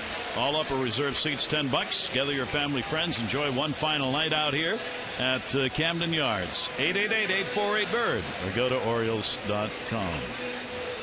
Very summer-like night and a summer day here in Baltimore. Beautiful evening for baseball. Virtually no breeze at all. And it is shirt sleeve and short weather. Yeah, it's supposed to get to 81. I'm not sure if it ever made it, but a little bit of humidity returning. Fortunately, no rain today. So let's see. Cutter outside. Wieters hits the home run. Let's see how Josh Beckett pitches him this time. He's got so many weapons. Wieters now has an 8-game hit streak with his 21st home run hit. in the second inning, the 20th off Beckett this year. Potential tying run now at second base. Nick Markakis. Wieters going after the first one, and it's a strike.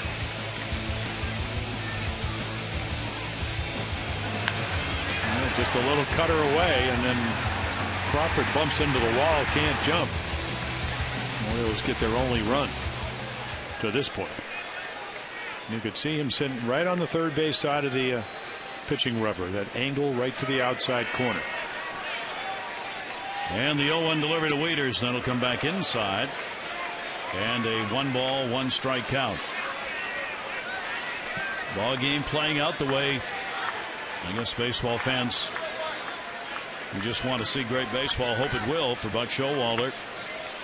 Hoping the Orioles can reach that 70-win mark if they could come away with a sweep in this 3-game set, which obviously the Red Sox battling just to get that win that's going to move them into the postseason.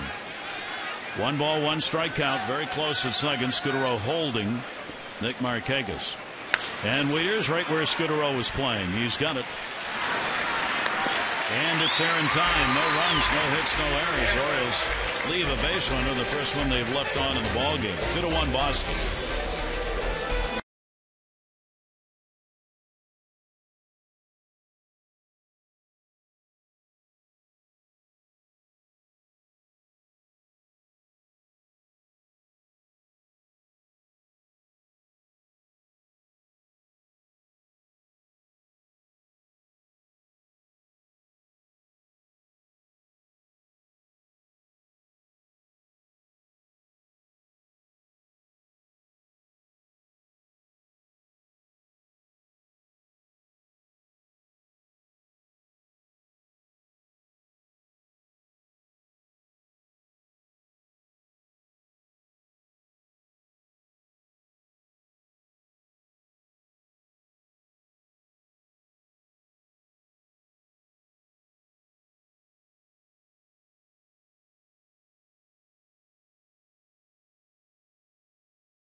Brought to you by AT&T. Get it faster with 4G. Rethink possible. And by Honda. See your Honda dealer and discover the great values now being offered. Gary Thorne, Jim Palmer, and our great crew here at Camden Yards, wrapping up this 2011 season for the Orioles. We'll get to do it at home against the Red Sox in a very meaningful set of games. Becoming more meaningful by the moment. Tampa Bay has now got a 3-2 lead over the Yankees. Johnny Damon driving in the go-ahead run for the moment.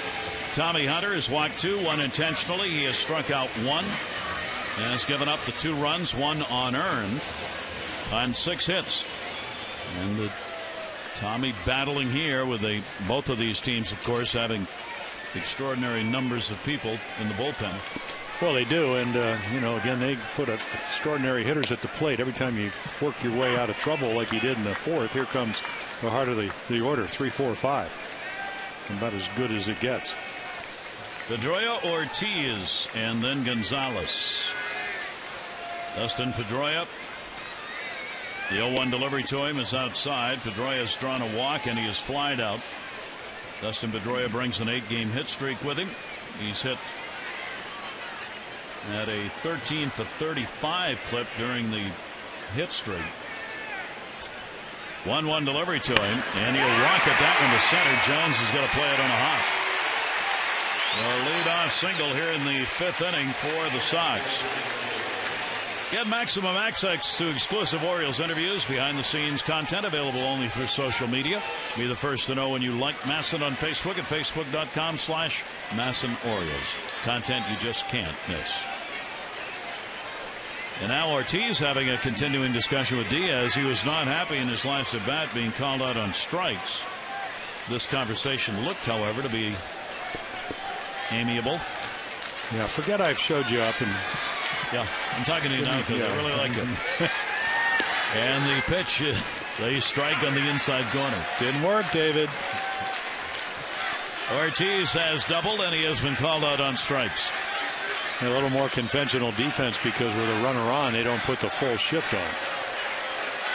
Couple of home runs, 8 RBIs against the Orioles this year for Ortiz. Hitting .326 against the O's. Tommy Hunter will miss with it. Yeah, I think he wanted that pitch. Yeah, little slide step. I think he fooled Ortiz and Las Diaz, the home plate umpire. Hunter's up to 77 pitches thrown. Pedroia short lead at first base. Ortiz will take the pitch away. And Hunter falls behind on him. 2 balls and 1 strike. Well, he's got almost a 40% on base percentage. So a guy that can hit home runs. And the one thing David Ortiz very rarely will go out of the zone. You'd love to have that happen, but he's worked himself into a hitter's count here. Out in front of it, fouls it off. Almost equal in walks and strikeouts. Ortiz 80 strikeouts, including the one he's picked up in this game, and 76 walks on the season for David Ortiz. Ortiz up there among the leaders in batting average at .307. Entered the day 6th. Runner goes. Throw. They got him by a mile. If he got him, and he did. J.J. Hardy with a nice tag. I mean, they had all kinds of daylight, but the throw towards first forced Hardy to have to reach back. Well, Wieters comes out. I mean, there goes Pedroia. He's already stolen 26. Wieters comes out like somebody just gave him a hot foot behind home plate. Watch the Wieters. Whoa, there we go. Couldn't be any better. Got him on the foot. So he avoids the tag, but he gets him right on that left cap. Strike him out. Throw him out. Boy, that's a big out. Strike him out, throw him out, double play. 2 down, nobody on, and here's Adrian Gonzalez.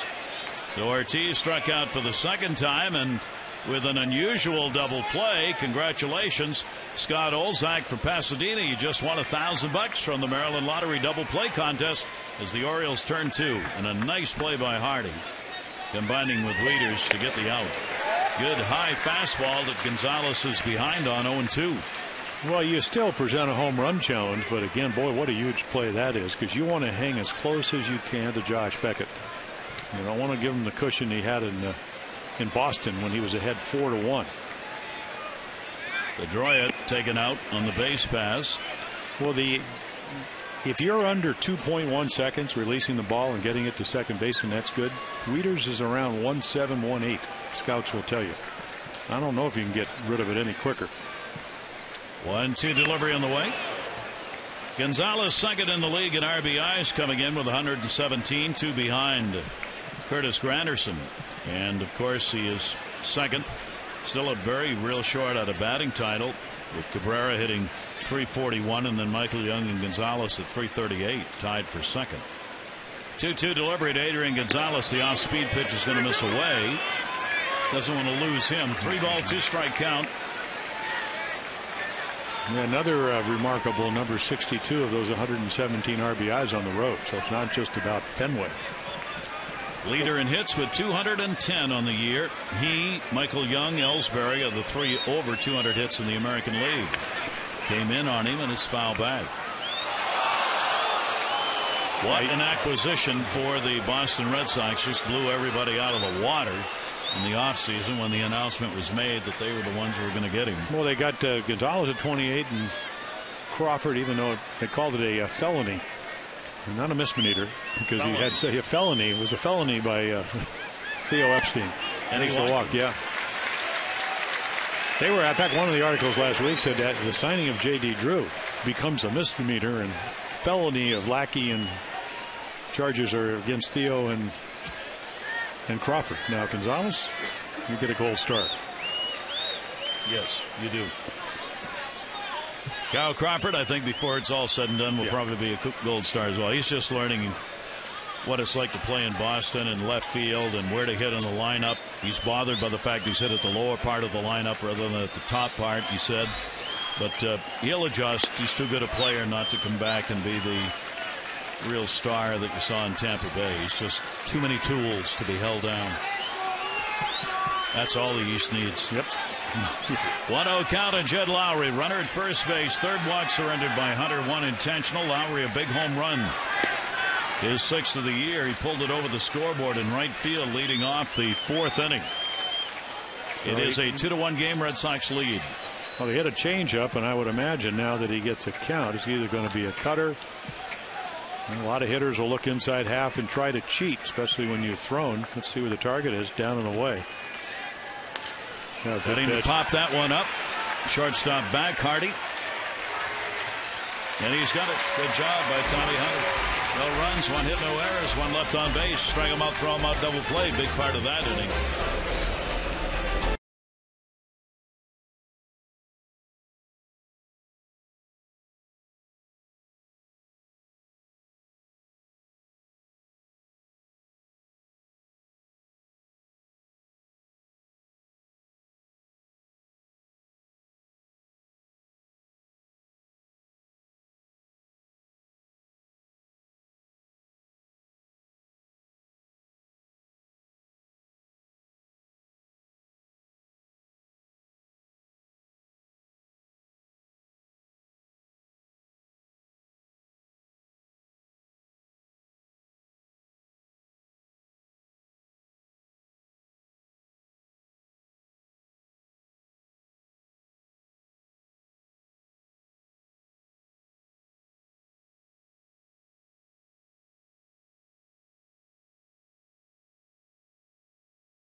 Here at Camden Yards will be featuring an exciting lineup of Chrysler, Ram, and Dodge vehicles this evening, kicking it off with the acclaimed 2011 Ram 1500.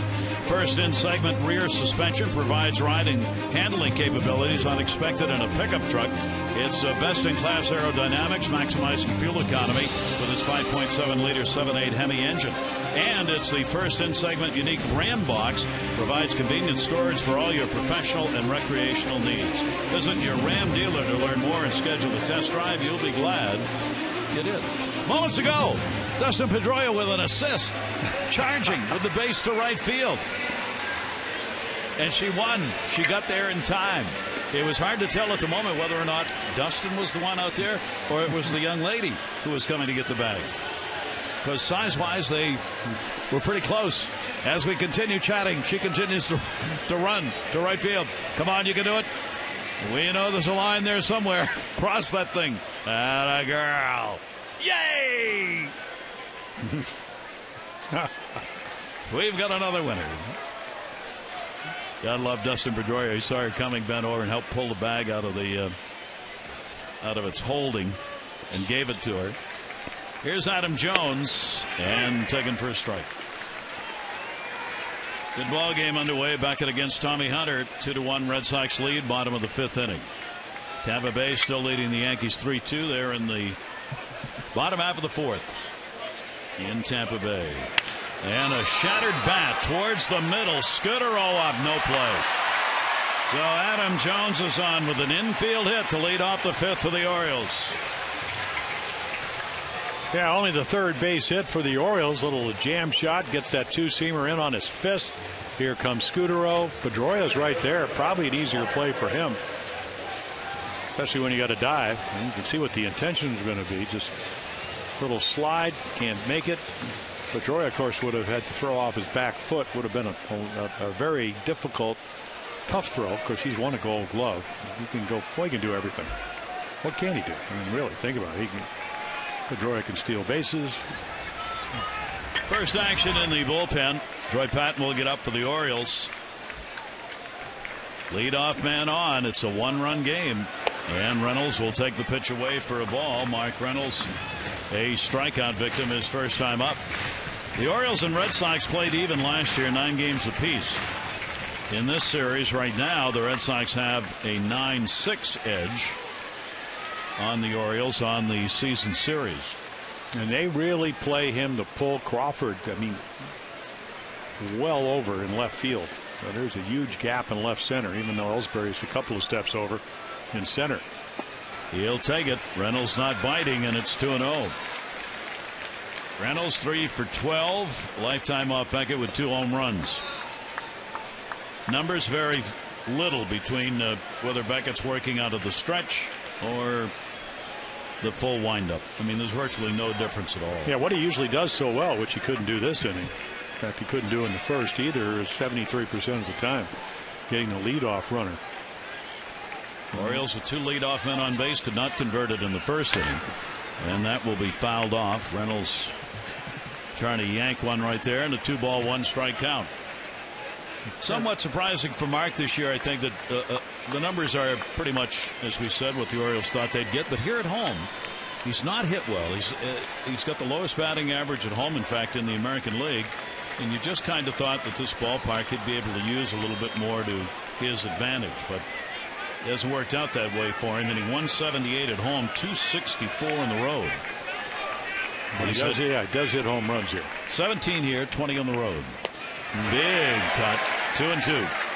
A changeup, and not only does he throw him a changeup in a fastball count, it's about as good as you can throw it as far as location. Down and away. The Orioles are actually lucky he probably didn't put that ball in play. Could have been a double play ball. You know, Beckett, for the first time in his career, he's actually about 50-50 fly ball to ground ball. He's always been more pronounced on the ground. 2-2 delivery is bounced. Saltalamacchia makes the stop on it, and a full count 3-2. Now, do you send Adam Jones? Oh, yes. Well, first of all, the reason you do it, and you know, as a pitcher, I get to this point, home run hitter at the plate, I have to throw a strike. I can't really rush my delivery and maybe lose a little bit of my stuff, so that gives Adam more time. If Saltalamacchia comes up in front of the umpire, it's ball 4 anyway. So it's the perfect running situation, and I think Beckett knows it. So Beckett will throw over to keep him as close as he can here as far as the jump's concerned. Saltalamacchia thrown out 31% of base stealers. You compare that with Wieters at 36%. Both pretty good. 3-ball, 2-strike count. And again.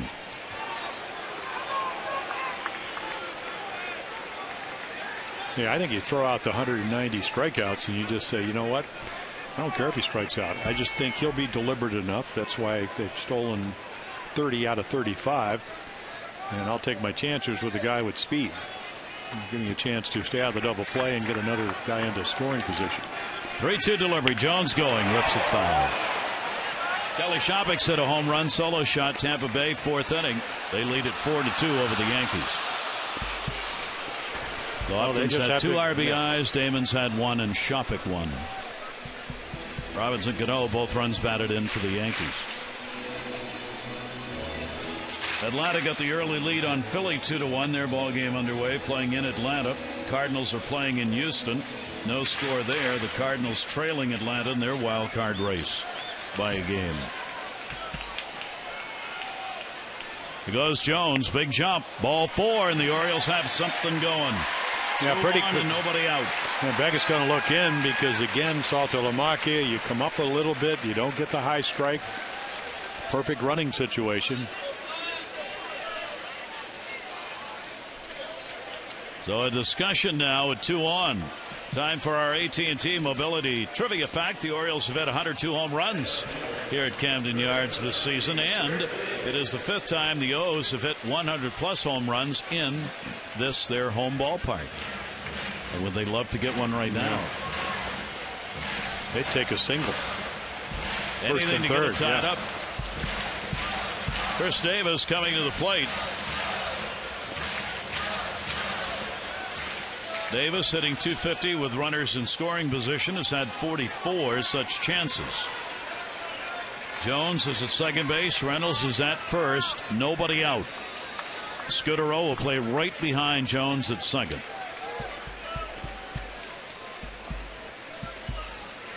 Beckett gets it in, and it's fouled away.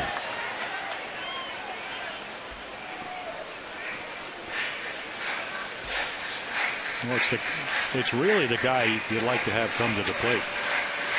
And I'm talking about Beckett because, again, of the strikeouts.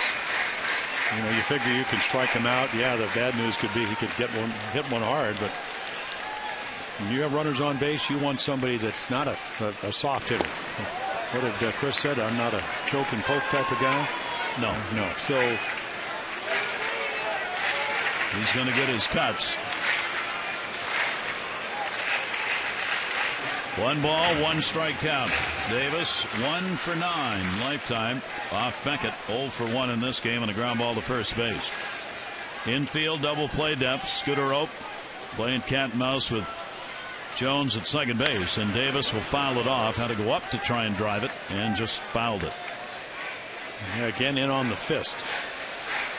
One thing about Josh Beckett, the reason he is as good, he has great stuff, and very rarely does he end up with his pitches in the middle of the plate. Now, Chris Davis certainly would like to have him make a mistake here.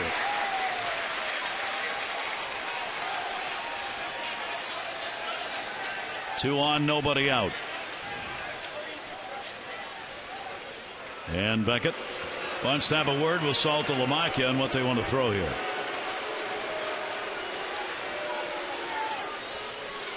Terry Francona's done a lot of pacing of late. This ball club, the Red Sox, have lost this month 5 games when they've had a lead 7th inning or later. For the entire rest of the year, they have lost only 3 such ball games, but 5 in September. It's been that kind of a month. Here's the 1-2 delivery. Davis reaching center field. That's going to fall in for a base hit. Going to wave him home. Here's the throw. Ellsbury. No relay. It's a tie game. Chris Davis delivers the RBI single, and the Orioles knotted up at 2. Yeah, the one deficiency that Jacoby Ellsbury has, offensively and defensively, not a great throwing arm. So again, the read here, Adam Jones hesitates a little bit, wants to make sure the ball's not going to be caught. And there's your line drive to center field. Ball in the middle of the plate and right there. And then once he does this, he just hits the cutoff man. Stay right there. He looked back. And then Willie Randolph sending Adam tie it up. And our Dodge Ram X-Haul brought to you by Ram Trucks, designed, tested, and proven to be the best trucks we've ever built. Ram. Now they will play for the bunt in the infield. Lowrie with a 45-degree angle at third. Gonzalez moving in at first. And do you let him swing on the first pitch? Yeah. Andino with the infield moving. Beckett will take a look back. Andino does not indicate at the plate. First and second, nobody out. 2-2 game. The Orioles with 4 hits.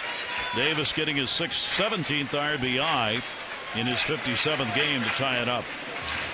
There is Robert Andino's dad, Robert Sr., watching the game on the field with his son before for batting practice. Man, we were talking about bunting today, and I said that all you do is keep the bat head, because this is what pitchers did before the DH, and you go from the 3rd floor to the 1st floor using your knees.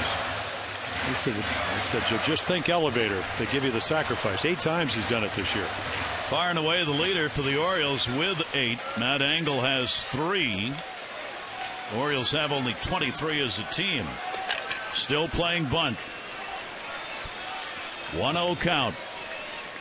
Andino's not committed at the plate yet. Does here and drops one. And it's a beauty. Lowry's got to get a first. Pedroia's there. It's a sacrifice. 9th of the year. Well done. Yeah, that was perfect. The old high fastball, we were talking about it. The breaking ball's tougher to bunt. I mean, right there, just gets the bat head out. Deftly done. There it is. Get it out higher than the ball, and then the handle you're holding on to with your left hand. And Lowrie makes a nice play because this ball just kind of nestles itself down the third baseline. Andino's dad saying, should have let him hit away. Seeing his son do the fundamentals. Yeah. His dad was a ball player, lives up in Sebring, Florida now. Says he listens to Oriole baseball all the time. So I said, you're not confused, are you? He started laughing. Well, you did this in order to get a couple of runs. Let's see if Matt Engel and or Hardy can do that. 2 in scoring position, 1 away. Engel will take it. And it is a strike on the inside corner. Matt led the ball game off the Orioles with a single. He is 1 for 2 in the game. So Beckett at second and third. Yeah, Beckett's going to go strikeout hunting right here. Again, 8 in his last start. Engle's had only 15 chances with runners in scoring position and has hit in 4 of those. Beckett with the 0-1 delivery to him. Angle stays away and it misses. 1 ball, 1 strike. Real good ball game being played out here at Camden Yards so far. Orioles trying to make it even tougher on this Red Sox team, struggling to hold their postseason position. 1 ball, 1 strike count on Angle. Reynolds and Davis are the base runners. Angle will not catch up to that one. 1-2. Well, there's the good changeup. Down and away with great movement, great depth. We said Beckett has done very little in giving up base hits. Jim mentioned in these situations a 183 batting average with runners in scoring position, the 3rd lowest in the American League behind Jeremy Hellickson and Ricky Romero. 1 ball, 2 strike count. Infield is back except for Lowrie, even with the bag at third. Nice stop made by Saltalamacchia. 2-2. Yeah, that ball didn't have a chance to get by him. Yeah, Jarrett, a big catcher, but moves with a lot of agility. You know, last year he had the phobia, had trouble throwing the ball back. Boy, he's conquered that. And as you mentioned, throwing out over 30% of the runners have tried to score. That is a tough one to break, too. Yep. 2 ball, 2 strike count. Runners off second and third, only 1 away. And we'll take it up high. Yeah, missed with his location there. And of course, with first base open, you still, in this type of game, this time of the year, with everything on the line, you just have to still can't pitch for the middle. You got to just trust that all those reps in the bullpen, all the pitches you've thrown, will allow you to get one on the corner. Otherwise, Angle will hit it hard. 3-2 delivery on the way to him. Matt Angle will take it, and they're loaded. That usually means you're getting a little tired. And Hunter's put the pressure on him. There comes Kurt Young. Getting under those last 2 pitches, not even close to being a strike. 80 pitches thrown by Beckett in the ball game. Certainly not an extraordinary number for him, as he's gone over the 100 mark all kinds of times. But the last couple have been a lot tougher, as the Orioles have been able to work the count and get some people on base. Well, again, he missed those 11 days between starts with the ankle. You know, certainly he shouldn't be tired pitch count wise, but again, mechanics a lot of times will give some indications that just got under everything, and all of a sudden the ability to strike out Matt Angle, it turned into a walk. This is the 3rd start since he missed time with that bad ankle. He had a good outing against Tampa Bay, and then the last outing against the Orioles, where he gave up 6 runs on 7 hits and 7 1/3. See the ERA, the differential, the improvement, 3rd biggest improvement. It's 1900. Hardy with the bases loaded, 1 down. The Orioles have tied the game up at 2-2 and an RBI single by Chris Davis. They now have loaded him up. Over at third, Reynolds, he drew a walk. Davis a single at second, and Angle a walk at first. And with JJ, you're one middle of the plate fastball or hanging breaking ball away from giving up a ton of runs. It's the kind of year he's had. Here's the 1-0 delivery to him. Hardy reaching and fouled it back. Yeah, chase ball 2. Hard to lay off it when you're looking heater and you get it. JJ Hardy, this is the 16th time that he's batted with the bases loaded this year. He's 4 for 15, including 1 grand slam, one of the 3 he has in his career. As Chavez in the bullpen.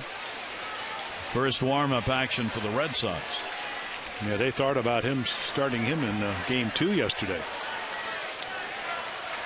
Here's the 1-1 delivery to Hardy. Hardy on a broken bat pop-up. Infield fly rule. Third base played by Lowrie for an enormously important out. Yeah, he got JJ to expand the zone. Back-to-back pitches that were not strikes.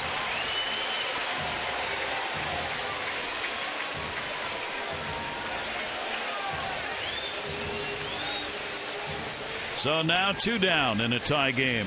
And Nick Markakis. Here's a great battle. Markakis against Beckett with the bases loaded.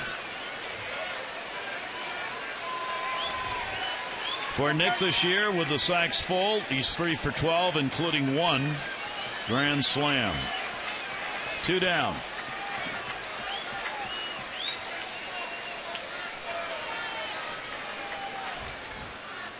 Markakis will take the fastball, and the high strike is called.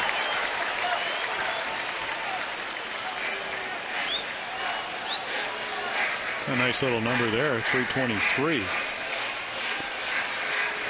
About 50 points higher than with less than 2 outs. Nick, a .290 hitter, lifetime off Beckett, with 1 home run. And we'll take the time out at the plate. Yeah, I think this is where you really see the difference, as we mentioned, over 70 wins with Varitek behind the plate. It's not that you can't get to where you want to get. It might just take a little longer.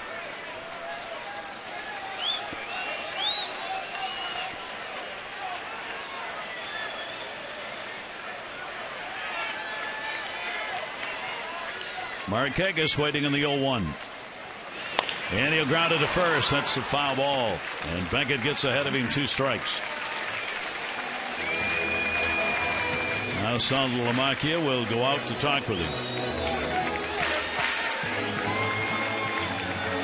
The Orioles got a single by Jones to start it, a walk to Reynolds. Davis brought on the run to tie it up with a base hit. Sacrifice by Andino, put runners at second and third before the walk to Angle. Hardy popped out with 1 away, and now Markakis up with 2 down, bases loaded.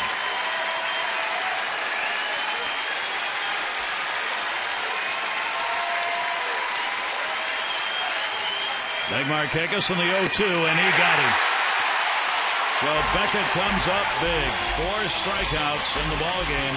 The Orioles get a run on a couple of hits, leave the bases loaded. 2-2.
Verizon, America's largest and most reliable wireless network.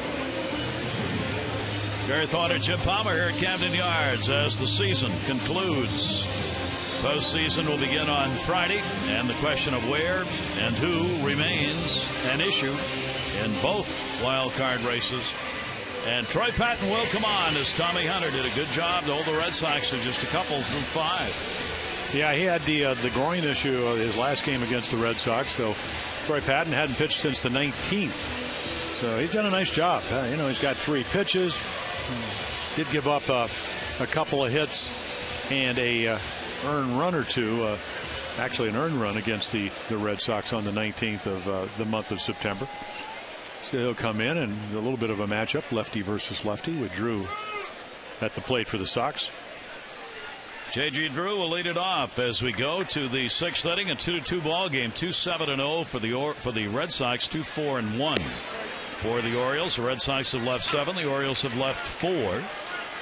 J.D. Drew, a single his first time up. He is 1 for 2 in the ball game. 0-1 delivery to him by Patton. The sweeping breaking ball will be fouled off and gets ahead of him. 2 strikes. Yeah, for Troy, it's pretty much about fastball command. Yeah, 87 to maybe 90 every once in a while. Drew has hit only 178 off left-handers, only 45 at bats against him. And he reaches for that one and pops it up outside of first base. Reynolds. 1 down. Get ready for the 20th anniversary season of Oriole Park at Camden Yards by making your deposit on the 2012 full or partial season plan. Gain access to the best available seats. Enjoy baseball's biggest and best benefits package, the Orange Carpet Program. Save on the cost of individual tickets. Never pay ticketing fees again and guarantee your access to opening day. For details, 888-848-BIRD or Orioles.com. Here's Saltalamacchia, 211 off lefties, 250 off righties. Keep in mind now you've got a lineup set by Terry Francona loaded with the left-handers to go against Tommy Hunter. And now that left-handed lineup will face the left-handed Patton. Yeah, I was looking at that before the game because I figured Patton would be the first guy out of the bullpen. But again, Crawford and Ortiz and Gonzalez, as you know, doesn't matter who's throwing. They're going to be in there anyway. Lowrie is hitting much better, even though he's hit a home run left-handed. When you turn him and allow him to face a left-handed pitcher, he becomes a slugger. He's hitting well over 330. Patton's got a 0-2 count. Ooh, nasty. Well, you could just see Wieters crawling and sneaking in down behind Jared Saltalamacchia, and watch this pitch. Little Steve Carlton right here at the back foot of a right-handed hitter. So a couple of quick outs here in the 6th inning. Here's Marco Scudero. Scudero's hit into a fielder's choice, and he is singled. 305 lefties, 291 righties. So this is when you have to be able to keep the ball down because Scudero is such a good high ball hitter. He will miss on that one for a ball. Troy Patton trying to make a quick 6th inning of it. Lowrie set a home run for the Red Sox that gave them a lead 2-1 after they picked up an unearned run in the 2nd inning. And Scudero scored on a throwing error committed by Angle. The Orioles responded in the 2nd inning on a Wieters homer to tie it up, and then came back to tie it up in the 3rd inning on Chris Davis's RBI base hit. Francona and Buck Showalter, the managers, one with everything at stake and the other just wanting to put a stake. And a 2-ball 1-strike count. Yeah, Buck say we're just trying to play as well as we can. Right, yeah, we'd love to beat them. The way the Red Sox have manhandled the Orioles on occasion. No, well, nothing personal. No, they've beaten the Orioles like a drum. So with that said, I love Joe Madden, though. He goes, well, I know what they're feeling about. This happened to me in 1995. Just kind of get them going. 2-1 delivery to the hole. Hardy's there, backhands it. Good job by Patton. Retires the bottom third of the order. 1, 2, 3. Bottom of the 6th inning coming up. Guerrero, Wieters, and Jones.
yards, 21st home run.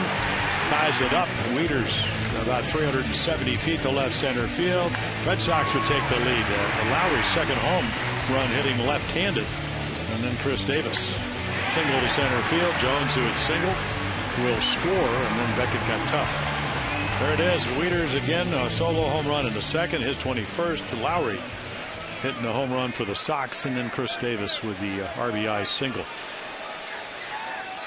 Beckett with 3 walks and 4 strikeouts. Here's Vladimir Guerrero. And Vladdy a chopper, and there it is.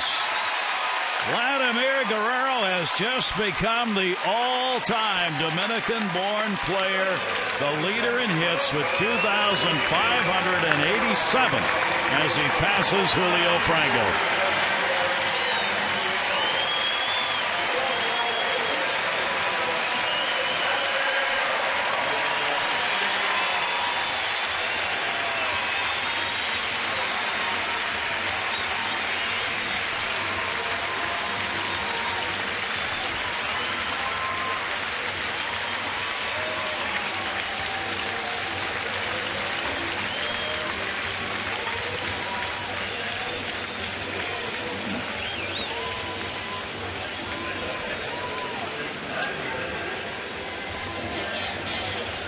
Congratulations to Vladdy, yet another milestone reached.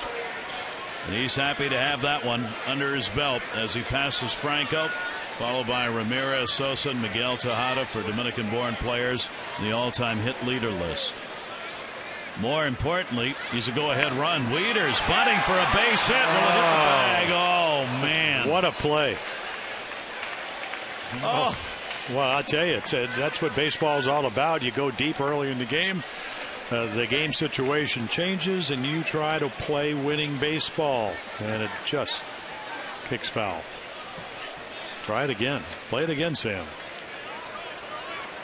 Now Scudero and Pedroia talking. Pedroia's looking into the dugout like, are we sticking with this? And the answer is yes. They're not looking for Wieters to try that again. Even though there's no reason why he couldn't. Yeah. Of course, he might get a curveball.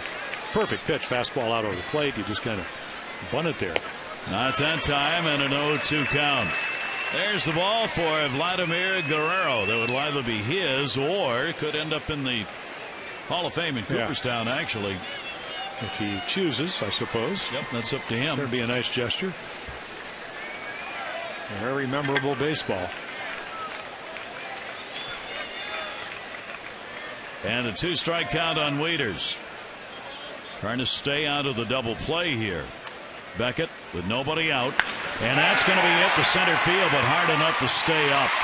Boy, he tagged on the right at Ellsbury. One away.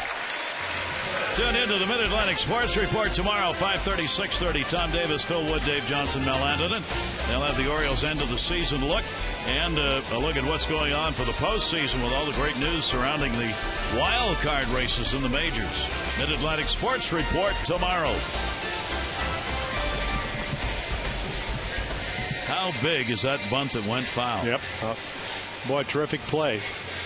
I'm sure that will be in the repertoire for 2012 when you put that shift on. Yep. At the right time, and this was the right time. Adam Jones, a single, a run scored, and he is struck out. Well, I told him you got to have 3 more home runs. I don't care when you do it. You can hit 2 tonight, 1 tonight, just whatever. Do an Ellsbury.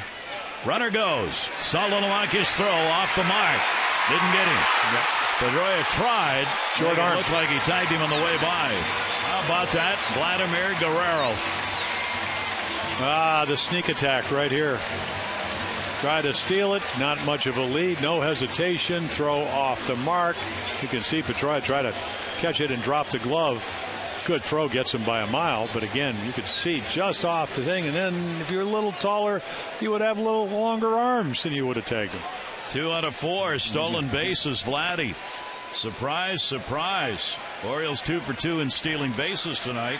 He represents a potential go-ahead run. Adam Jones with a 1-0 count. Pedroia will actually hold Guerrero, and that's away. Another problem the Red Sox have had here, and they've had lots of them in September. There have now been 36 stolen bases allowed in the month of September by the Red Sox. That is the most in the major leagues. The Salta Lamacchia throwing at 31%. That still has not been enough to stop the base running. Well, it's usually about the pitching. Lackey doesn't hold runners. Beckett doesn't hold runners. As we mentioned, that's why Matt Engel's speed is starting tonight. He'll foul that away into the seats. 2 ball, 1 strike count. Tampa Bay remains on top of the Yankees by a score of 4-2. They're right along with this game as they are in the bottom half of the 6th inning in Tampa Bay. Yeah, all Tampa Bay has to do, and it's a pretty big all, is just keep winning. And then just take your chances. That's all you can do. The National League wild card race, the Phillies have a 3-2 lead over Atlanta. Atlanta's got a 1-game lead over the Cardinals. And then Houston, the wild card. How about Houston beating the Cardinals 4-1? They jumped out on them. The Cardinals had the early lead, and Houston's come back with 4 runs. What'd they lose yesterday? 19-2? Yes. I talked to Tony La Russa today to wish him luck. I said, don't mess it up. He just started laughing. He said, boy, we really, they have, you talk about grind it out. Oh, they're doing exactly what Joe Maddon's Rays have done. 2 ball, 1 strike count on Adam Jones. As Tony says every day of the baseball season, how you doing? I'll tell you at 10:30. Exactly. Josh Beckett with a runner at second base, 1 away. Guerrero getting a pretty good secondary lead. Here's the 2-1. And came inside on him, 2-2. Yeah, he's got such a good changeup. The movement. And again, this ball just, the bottom falls out. It's almost like a splitter. Well, Tampa Bay, they've hung in there because they've gone 14-10 in September, and what helped them out, of course, is that 6-18 record the Red Sox, that slide they've been on. It just allows you to get back into the race and think you can win. 2 ball, 2 strike count. Orioles trying to get a lead. Jones will swing through it. Another big strikeout for Beckett, his 5th. Yeah, a little cutter, movement in the middle of the strike zone.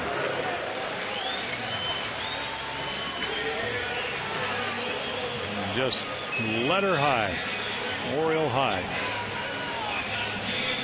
Well, Beckett again coming up with a K when he needs it. And there are 2 down. Who would have thought that in the month of September, the only team in the American League East with a losing record in September is the Red Sox. Every other team, including the Orioles, who are 13-12, have picked up winning records in September, while the Red Sox are 6-18. Here is Mark Reynolds looking for the 2-out RBI. Up high for a ball. Reynolds in the game drew a walk his last time up. He has also struck out. So Mark's due. He's picked up his strikeout, 191, his walk, which is his 73rd. Now he's due for the long ball. That's his game, right? Yep. Walk, strikeout, home run. Here's the 1-0 delivery, and that'll be up high. 2-0. Well, he is not. We haven't seen him hit too many soft singles to right this year. It's not in his game plan. He just overthrew that pitch at 97. There's Jim Presley looking on, and Jim Day asked me today, he said, you've been around here for the last number of years. Compare this offense to last year's. I said, a lot more power. There's no team that plays the Orioles that doesn't say, yeah, that's a tough lineup. Did they walk enough? No. Did they strike out too much? Yes. On base percentage lower than you'd like. And they do attack the baseball. 2-0 delivery, not close, and the count goes to 3-0 to Reynolds with Chris Davis waiting on deck. So if he threw a curveball 2-0, I can't imagine. I would have to think that he has the green light here. In other words, if you get a good pitch, attack it. Guerrero at second. Vladdy picked up a leadoff single and stole second base. Here's the 3-0 delivery. Reynolds taking all the way, and it's in there for a strike. Reynolds with the 2 home runs as part of the 3 hits lifetime that he's had off Beckett, both coming this year at Fenway. And you got to remember that 2-run home run he hit was on the pitch he just threw. Of course, it hung a little bit. So it's not like Mark can't hit the curveball. Certainly wasn't looking for 3-0. 3-1 delivery to him and a big cut. Going for the long ball, 3-2. Another changeup. 88-mile-per-hour change. So Mark Reynolds has no idea of what he'll throw here. This is where you'd say to most hitters, you got to shorten the stroke, choke up maybe a little bit, just trying to put the bat on the ball. You know, Jim Presley said just look outside half and hope he throws one there. I mean, that's what he did, because Jim was a strikeout guy. Yep. Look for a mistake. 3-2, 2 down. And Reynolds is on with a walk. The 4th walk surrendered by Beckett. You know, that's one. It's not that he's wild, Gary. I think it's a type of game because the scoreboard tells you 2-2. Kurt Young going to be a fire alarm out in their bullpen, but where you just can't give in. So maybe you overthrow some pitches. That's certainly normal. The Sevies will be up for the 2nd time. Beckett has walked 5 in a game, is high this year. That came against the Detroit Tigers. He's walked 4 in a game only once. Sevies is the guy that gave up his 2 runs in the 7th inning in Boston. 2-run single to Guerrero. With the Orioles winning that one 6-4. Well, we'll see if Chris David has it in the bat again. He delivered the RBI that tied it up in the 5th inning with a single. Now Davis has got a chance to put the Orioles on top. It is a 2-2 game, bottom of the 6th inning. Vladimir Guerrero, remember, is the lead runner. He will get off on contact with 2 down if a base hit occurs, but not a lot of speed. 1-0 delivery, and that's fouled away.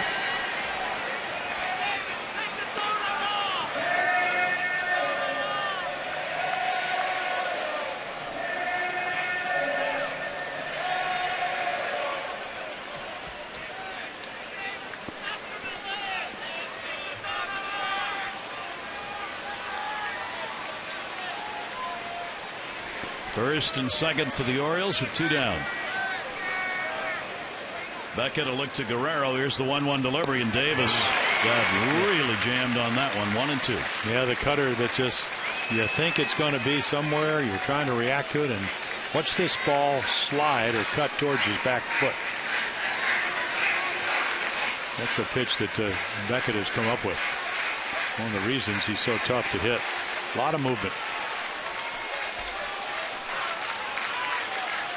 Yeah, made a mistake the last time, Gary, when he got the 2 strikes, and Chris hit it into center field. And a nice easy swing on the base hit. 1-2 delivery, and that one's going to be down the line. It's a fair ball. Guerrero will score. Chased into the corner by J.D. Drew. Here comes Reynolds. He falls down and will head back to 3rd. He never would have made it, but the Orioles have a 3-2 lead. Chris Davis, 2 RBIs in the game. The one that tied it and the one that's given the Orioles the lead. Well, you made a great point. And can you make contact? He hit it with 1 hand. And again, just got the bat head to the ball. That's what you try to do with 2 strikes. Sometimes you get lucky. Right here, Drew's going to hit the cutoff man once he gets to it off the grounds crews wall there that goes underground here at Camden Yards. Brady receiving the congratulations for the base hit that gave him the all-time mark for Dominican-born players in hits. Well, how does he stolen base? Yes, well, how does he rate in stolen bases? I was going to ask. I get you talking about the stolen base rather than the hit. Well, I know Simone is. Alfredo, who's going to pitch on Wednesday.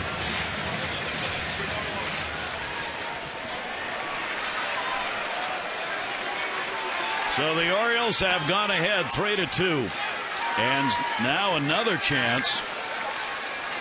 With runners at 2nd and 3rd, Davis moving up on the throw. And here's Robert Andino. And Andino on a swing and a miss. Andino is sacrificed, and he is grounded out.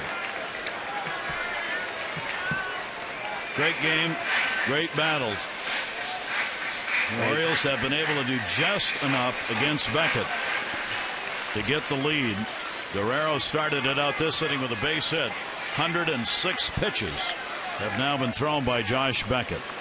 Andino in the air to center field. Ellsbury going back. Ellsbury at the wall and makes the catch and dropped the ball. He dropped the ball. No catch. 1 run is scored. 2 runs are scored. They're going to wave Andino home. Here's the throw to Lowrie. He scores! And inside the park. Robert Andino and inside the park home run.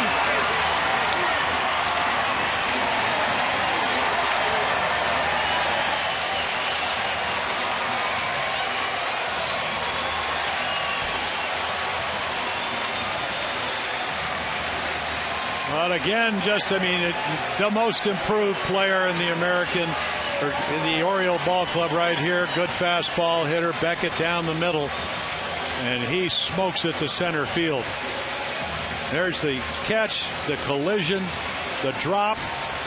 Right there, he had it in his glove. The force of hitting the wall. And here's Robert. He can do everything. He just keeps going. And again, the throw's going to beat him, but it's a short hop. Wow. Robert Andino. And his dad telling everybody in the stands, that's my son. And the Orioles now have a 6-2 lead. Drag bunt Pedroia. Angle is thrown out. But what an inning.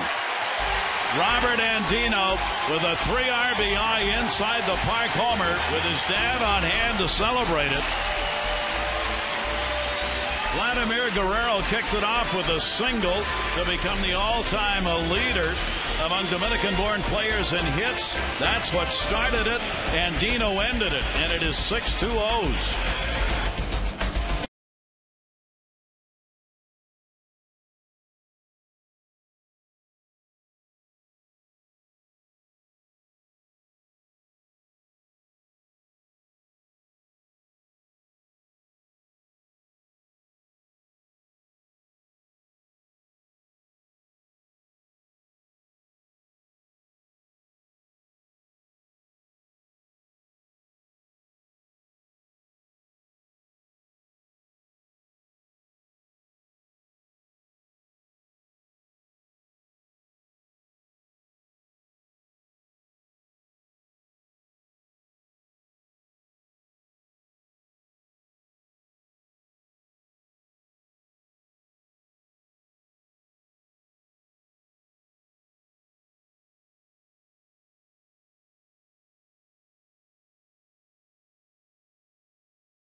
As Andino hit the inside the park home run to give the Orioles a lead.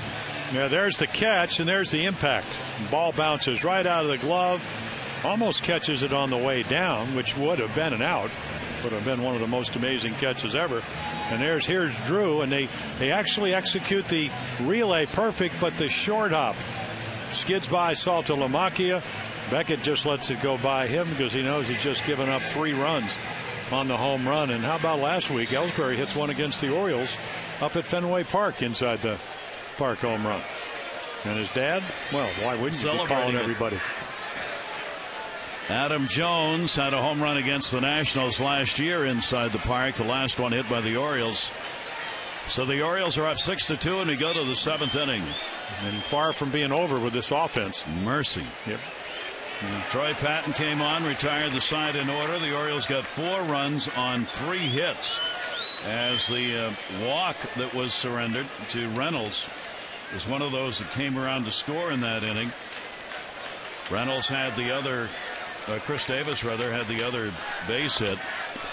for the RBI as they got 4 in the bottom of the 6th and lead at 6-2. Each team with 7 hits in the game now. And one of the keys to the resurgence in September is to get, whether it's Patton to the back end of the bullpen, and then all of a sudden the bullpen has been outstanding for the Orioles. So we need 9 more outs. Ellsbury will take the pitch up high for a ball. Jacoby Ellsbury, Crawford, and Pedroia. Ellsbury's already gone 2 for 2 with a single and a double. He has an 11-game hit streak overall, hitting .324 on the year. Well, you'd love to have a shutdown inning here. There's the first one. Shallow right field. Andino back. Markakis in. Nick wants it. 1 away in the 7th inning. Join members of the 92 Orioles on the field for a week of daily baseball drills, instruction in games, and a lot more. 2012 Orioles Dream Week, January 29 through February 4 in Sarasota. Find out what it's like to be a major leaguer, your own uniform, locker, clubhouse services, even the chance to take the field at Oriole Park at Camden Yards later next year. For complete details, it's Orioles.com/Dreamweek. Patton's delivery, an off-speed breaking ball that is in there for a strike to Crawford. He's 0 for 3 in the game. Yeah, we just came out of Detroit, and they have Phil Koch. Got him from the Yankees in the Curtis Granderson trade. He was a starter. That's what Patton was in the minors. That one's going to miss. We are told now that is the first inside the park home run ever hit here at Camden Yards. Yeah, when Ellsbury hit it, Longoria had one here earlier in the year. So Robert Andino writes a little history, getting the first Oriole inside the park home run at Camden Yards. By an Oriole. Yeah, you said it right. Yeah. Longoria did it back, I think, in May, or maybe it was a ball that Jones didn't catch and got by him all the way for the route around the bases. And the pitch will be taken for a strike by Crawford. Tampa Bay still leading the Yankees 4-2. They're in the 7th inning. Willie Ayers up for the Orioles. No, the Orioles have 4 lefties in their bullpen. They have Rapata, who's the left-hand hit specialist, 4 for 46. And they're hoping that Troy Patton will become that. So again, we got Crawford with Pedroia, then right behind him 2 lefties, Ortiz and Gonzalez, that hit lefties very well. But what Rapata does, he keeps them in the park. Here's the 3-2 delivery on the way by Patton, and that's going to be fouled away. If the Orioles can win, and if Tampa Bay wins against New York, the wild card race will be tied with 2 games left to go with the Red Sox and Tampa Bay. And then Lester will go out to the bullpen, if he hasn't already done it, and throw for the Wednesday start. Yep. 3 ball, 2 strike. Delivery by Patton and a chopper. Good pitch on the outside part of the plate. Andino runs it down and gets it. Only way you can play it. It's a tough hop because of the speed of Crawford. You'll lay back, maybe you'll make it, but he's motoring. So here comes Buck, so he will make the change because he knows. And I would imagine as he's going to bring Willie Ayers in, you'll see Clay Rapata getting up to get loose right behind him. Great job by Troy Patton. He retired all 5 batters that he faced. So Ayers will come on to do the pitching. Patton will get a nice hand as he leaves, and the Orioles in the 7th inning lead at 6-2.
2, Zach Britton will take the mound against Derek Bedard. 2 lefties. Our coverage, Bassett HD, 6:30 O's Extra.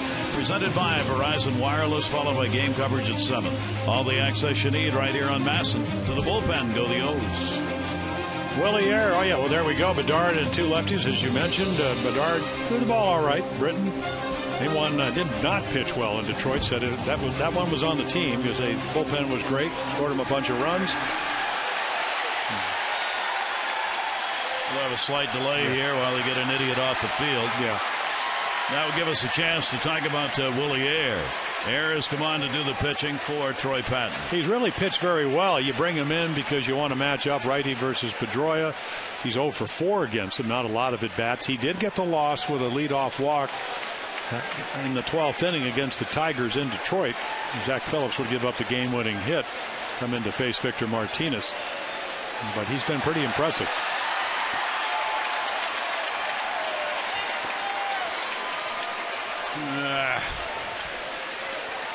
Well, it's just not necessary to do this. It's crazy. Yeah.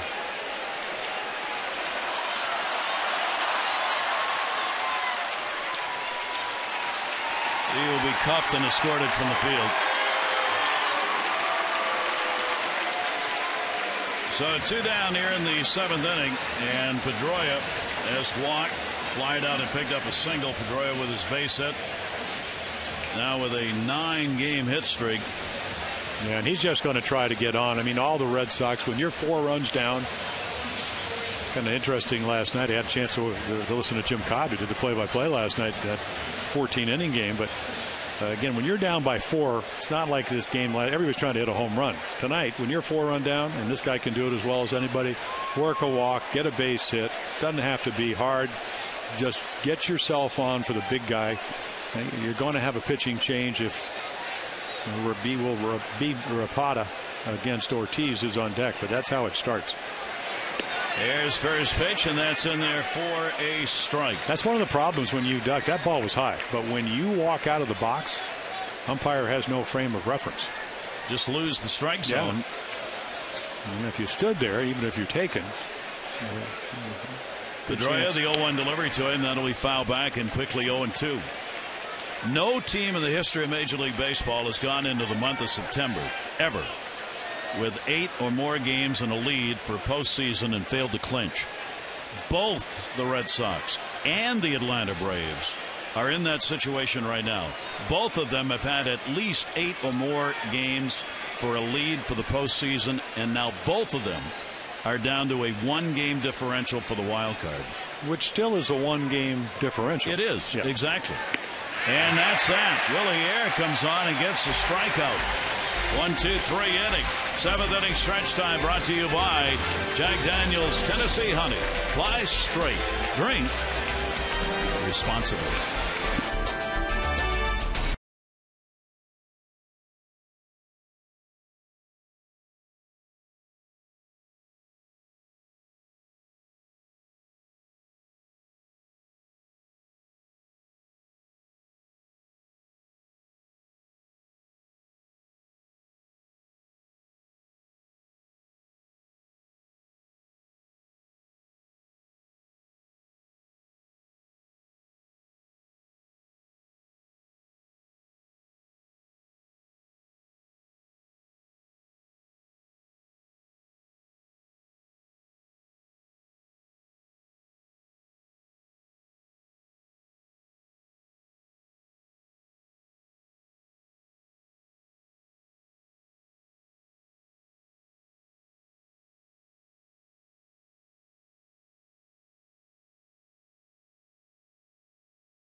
Gas Alliance.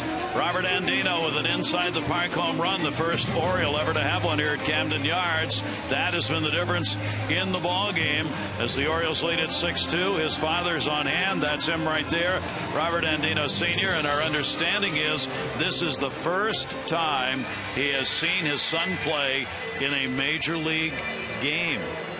Well, he picked the right one, and that's all I could say. You know, Gary, everybody says, we know home runs are exciting, but they said there's nothing more exciting than a triple inside the Parker. Well, yeah, I mean, even the Ellsbury home run, but that was in the 18-9 game. This home run comes at a time where, Beckett's given everything he has. He hits a fly ball, Ellsbury catches it, hits the wall, and all of a sudden you go from being 3-2 to 6-2. Big swing. And for Jacoby Ellsbury, these are the kind of moments, of course, that get defined because it's in the spotlight. That's a ball that I bet you 8 out of 10 times he catches and hangs on to. Well, it certainly wasn't for lack of effort, as we both know. Caught it, just hit the wall, and the wall doesn't give you. No. And he kind of was surprised by it, and Andino came all the way around. And for Ellsbury, like what's happening to the Red Sox here in part, as happens when you have a month like this in sports, everything does get magnified. And you begin to look over your shoulder and ask, what next? What's the next thing that's going to happen that's going to cost us something? Starting pitching's been an absolute disaster for the month coming into this. They've scored a lot of runs. Their defense, which had been so good all year long, that has not been good here in the month of September, as they have allowed 14 unearned runs. Now that's the play is not nowhere near an error when it comes to Ellsbury's effort, but it is one of those moments where you go, is anything going to go right for us? Well, you're right, but the one point, even if Tampa wins tonight and the Red Sox end up losing, it's even. So now, is that the way you want it? No, and I'm sure they'll have a little internal meeting and say, hey, let's just go back, let's take care of our business, which is to win. Obviously, they're having trouble doing that, and move on. If you don't, going home. Yeah, exactly. It's not what you want. I mean, they can come up with all the excuses you want, and they have all kinds of valid excuses. Drews is hurt, and Buchholz is hurt, and Wakefield's old, and so on. And, you can just go down the line. But at the end of the day, they got Eric Bedard. We're looking at him right there. He pitched all right. They didn't play very well. Reddick messed up a ball. Led to 51 pitches in the third inning up in Fenway the other night. So Aceves has come on for Beckett. And the Orioles bat in the bottom of the 7th inning. J.J. Hardy has an 0 for 3 in the game. Marquez and Guerrero will follow against Aceves. But you can't expect Tampa Bay just to lose. You just got to take care of your own business. And that'll be put high in the air and foul. We talked about what the Red Sox don't want to hear about. Blown leads in September. The teams that have missed the playoffs since 1900 with the biggest leads: 95 Angels, 7.5. The Giants, the Pirates in 38, the Mets in 07, the Tigers in 09, all had 7-game leads. The Red Sox a 9-4, led by 9 in the wild card. It would be the biggest blown lead in the month of September for a postseason berth. It's not done, however. There are a couple games left. This one included is not over, but it sure is getting tangy right now for Boston. Yeah, so Aceves has to come in, and very capable pitcher. We've seen that over not only this year, but when he was with the Yankees year before last. Here is Nick Markakis. Orioles 6 runs, 7 hits, an error. The Red Sox 2 runs, 7 hits, no errors. Bear in mind, there's only 1 earned run on the board for the Red Sox in the ballgame. Trying to beat Beckett, who went 6. Beckett gave up 6 runs on 7 hits. He walked 4, struck out 5, gave up a homer, the inside the park home run, and the shot by Wieters out of the yard. 2 home runs off him total in the ballgame. Markakis, the 0-1 delivery to him down the line left side. Long run Crawford, and no play. Yeah, the one thing about Josh Beckett, he really owns up. He takes accountability for everything. If he doesn't pitch well, he'll be the first guy to tell you that. So again, it wasn't a dreadful performance, but again, they got a little unlucky. Didn't command the stuff as well as as well as he did up in Boston. But at the end of the day, the Red Sox are going to have to. They get 6 outs to work with, and they're 4 down.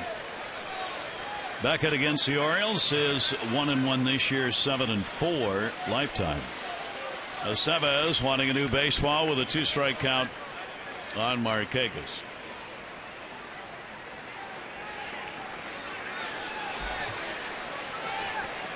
Alfredo Aceves has really been a workhorse for them down the line and fouled. They've relied on him to get some key outs. Second half of the season in particular. Yeah, even he got ahead of Vladimir Guerrero and threw a fastball right down the middle up in Boston. That was also in the Josh Beckett game just last week, and the 5th and 6th runs scored. Markakis 2 for 12 lifetime off of Sebes. Jammed and fouls another one off first base side. Tampa Bay still leading 4-2 over the Yankees, bottom of the 7th inning. Yeah, Shields still in, at least on the scoreboard. Tampa Bay wins, Red Sox lose, wild card is tied. Atlanta down by 2. Wow. So are the Cardinals over Houston. But again, that game in the 5th inning down in Houston. 0-2 delivery, and that'll be taken inside, and a 1-ball 2-strike count on Markakis. Wouldn't it be easy if you could just win the games you want to win? I mean, no sense playing. Well, no, I understand that, but it just doesn't. But a lot of times you think when you're on a roll, that's the way it happens, and it just doesn't happen that way. Nope. You know, in playoffs where hey, let's get the big hit off a Catfish Hunter. You didn't get the big hit off a Catfish Hunter. Markakis to the gap in right center field. That's going to take a roll all the way to the wall. Ellsbury will chase it down. Markakis has got a double with one away in the 7th inning. So Vladimir Guerrero's got a chance to add to his record-breaking number. Picking up the base hit in his last at bat, the all-time leader in Dominican-born players in hits. And then what does he do? He steals second and sets up not only the inning but the inside the park home run by Andino. Davis brought him home for the first run of the inning, and then Andino would follow with his 3 RBI inside the Parker. And just think, if Saltalamacchia makes a good throw, he's out. I mean, he's a dead bird. That's what he is. And what happens? He doesn't make a good throw, and otherwise Beckett's out of the inning. Yep. Just the little things, and they all add up when you're struggling. No error, got charged on the throw with Andino scoring, but it was a short hop to the catcher on the relay throw from Pedroia.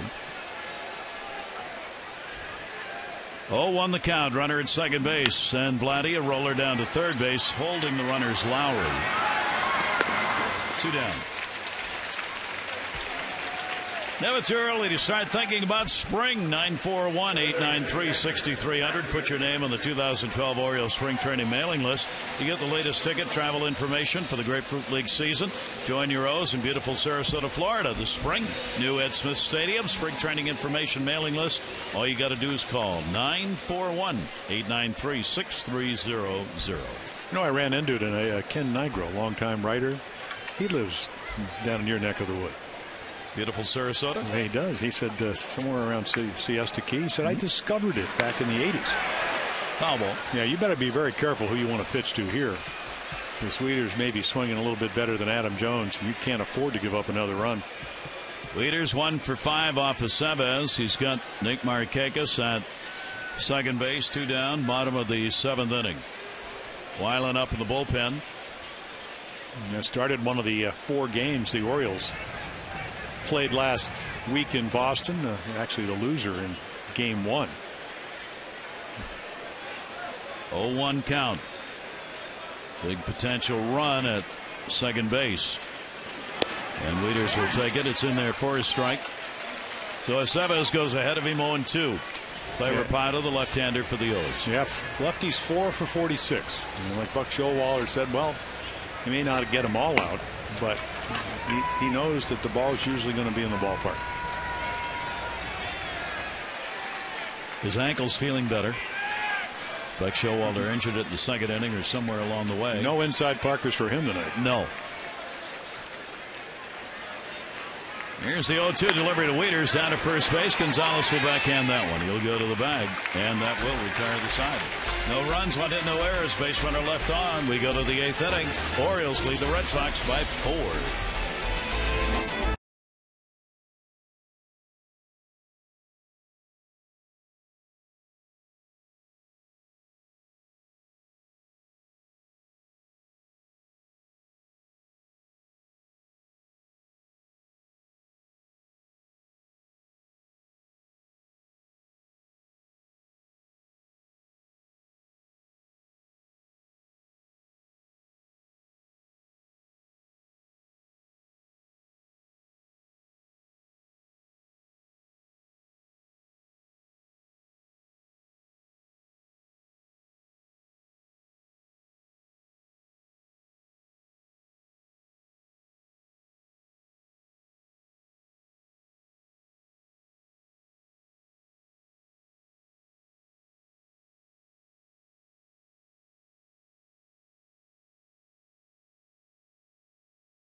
Presented by the critically acclaimed 2011 Ram 1500.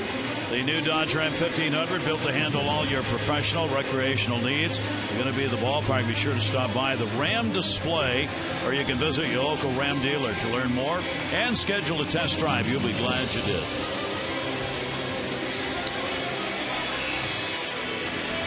Another left-hander, Clay Rapata for the Orioles. And again, the first two hitters are lefties, and there he is. Good record, would have been on the club all year long, but when your starting pitching was bad as the Orioles, they couldn't afford to carry him because, again, lefties, they're 4 for 46, righties 9 for 13, almost 700. So now he gets to face Ortiz and Gonzalez. We are in the 8th inning, and this could be the night the Red Sox lose the wild card lead. Tampa Bay has added another run. They now lead the Yankees by a score of 5-2. Look down to third base, and no is the sign from Scott Berry. 1 ball, 1 strike count. David Ortiz. That's the way it stands right now. The Angels 3 games behind. Ortiz way out in front of the Rapata delivery. 1 ball, 2 strike count. And it's not, I mean, this is what Terry Francona did. He backed these two guys up. Ortiz and Gonzalez are up there, Gonzalez and Ortiz. And it's not that they can't hit lefties, because they do. I mean, Ortiz's average is better against left-handers than right-handers. And Gonzalez is over 314. But again, if you have a choice, wouldn't you like to split them up? Especially if the game would be close. 1-2 delivery, and Rapata just eats him up. Third time he has struck out in the game. So now 4 for 47. And again, a lot of the games up there over the weekend, and obviously we're a week past that. But when you're losing 1- and 2-run games, you do not want Ortiz against Clay Rapata and Gonzalez hitting back-to-back. Just doesn't make sense. Not that they can't hit them, but just split them up. Gonzalez hitting 314 off the lefties, 350 off righties. He has a walk, 2 walks in the game, 1 intentional, and he is grounded out, and Rapata will miss outside with the ball. Another RBI has been picked up by Johnny Damon for Tampa Bay on a sac fly in the bottom of the 7th inning to make it a 5-2 Tampa Bay lead. Here's the 1-0 delivery on the way, and that's to first, and that's going to take the hop into right field. So Gonzalez will pick up a 1-out single in the 8th inning with Lowrie to come. Time to text in your vote for the AT&T player of the game. The candidates tonight: Vladimir Guerrero, base hit, run scored, stolen base in a monumental moment. Matt Wieters has picked up a home run in the ball game, his 21st, and Robert Andino, well, he's had an inside the park home run, the first Oriole ever to do it here at Camden Yards. Good for 3 RBI in the game. Text your vote, ABC 51862. Or you could vote for his dad for making it all possible. That will bring out the skipper. Nick Showalter on his way. The bullpen's active. Wants matchups. Yeah, Strop has not given up a run. You actually did give up a run in his last start. 1. About 10 appearances. Strop will come on to do the pitching. Rapata left-hander out of there as the matchups go on.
Game flow brought to you by Hankook Tires. Be one with it.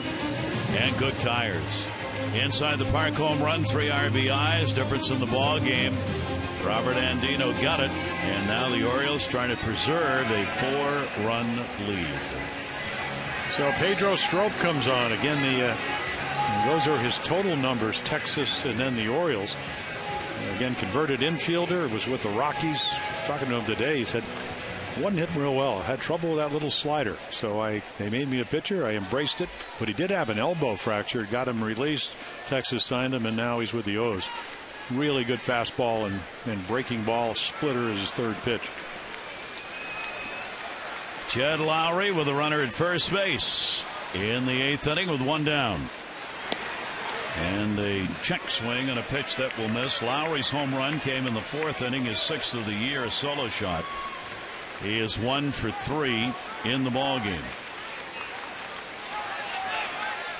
Strop with Gonzalez at first, not being held with the left-hander up. They'll play behind him, and he'll miss with that. Now, he's been exceptionally uncanny with his control. If he doesn't command his fastball, he's been able to get the breaking ball over. But again, they're looking for base runners. They'll take him any way they can get. 2-0 count. And nobody Lowrie up behind him. Drew on deck. Yep. And he misses 3-0. Well, again, that's what they're looking for. He might even take 2 pitches here. Force Pedro to throw a strike. And again, he's had the ability to do that. Nobody up behind him at this moment. And taking all the way, fastball is in there for a strike to Lowrie, and it goes to 3-1. Red Sox want to get this lineup turned over. You got Drew, then Salta, Lamacchia, and Scutaro before you get back to the top of the order. There's J.D. Drew waiting on deck. 3 ball, 1 strike count, and he walked him. Yeah, not even close. Thing the Orioles wanted to see happen. Well, they want to get back to even and win this game, because what a jump start to maybe win the final 2 games of the year. They can win tonight. So 2 on. This copyrighted telecast presented by authority of the Orioles may not be reproduced or retransmitted in any form. And the accounts and descriptions of this game may not be disseminated without the express written consent of the Orioles. J.D. Drew a single, 1 for 3 in the ball game. 2 on, 1 out. Drew's taking. It's in there for a strike. Stroop's got to throw strikes here. Well, he got a little bit lucky there, because that ball probably was off the corner. You can see J.D. Drew, who's again very disciplined hitter, knows the strike zone, just checking it out. And he's going to get a base hit into right field. Marquez coming. Gonzalez will be held. And the bases are loaded. The Red Sox will get the potential tying run to the plate in the 8th inning.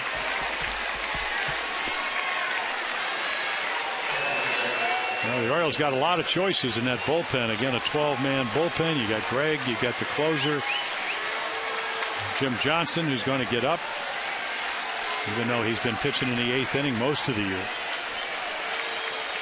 But again, it's the walk before the single by Drew that really hurts you. The free pass. Adair will come out to talk. The Orioles want to give their bullpen an opportunity to get going here, so a little discussion at the mound.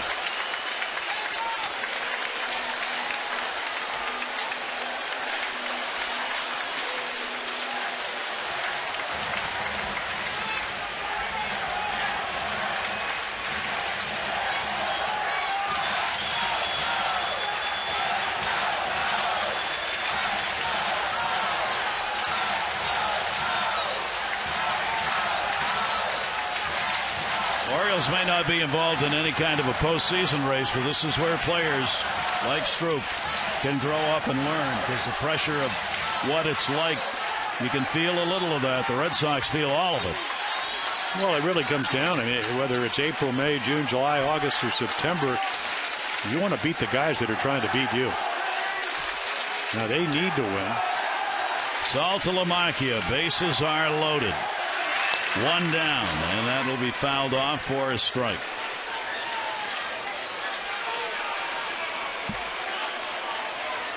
Just a tremendous baseball game in the 8th inning. The Orioles have the 6-2 lead. Tampa Bay continues to lead the Yankees 5-2. They're in the bottom of the 8th inning in Tampa Bay. If the Red Sox lose, Tampa Bay wins. Wild card's tied. Red Sox trying to take care of their own business by coming back in this ball game. Stroop with the sacks full. The 0-1 delivery. Saltalamacchia takes the high strike. Yeah, and the reality is you're one swing away from tying it up.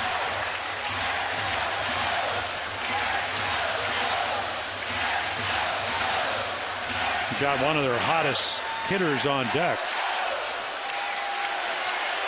And then Marco Scudero. 2-strike count. Ground ball foul out of reach to get it. Saltalamacchia's gone 3 for 8 with the bases loaded this year. Does not have a grand slam. Does have a double with the sacks full in the year. The Red Sox with a big chance after one away. Gonzalez single. Lowrie walk. Drew single. Tommy Hunter, an outstanding job. 2 runs, 1 earned, 7 hits over 5 innings. The Orioles starter. Drew ready. Here's the 0-2 delivery. Challenged him and got him.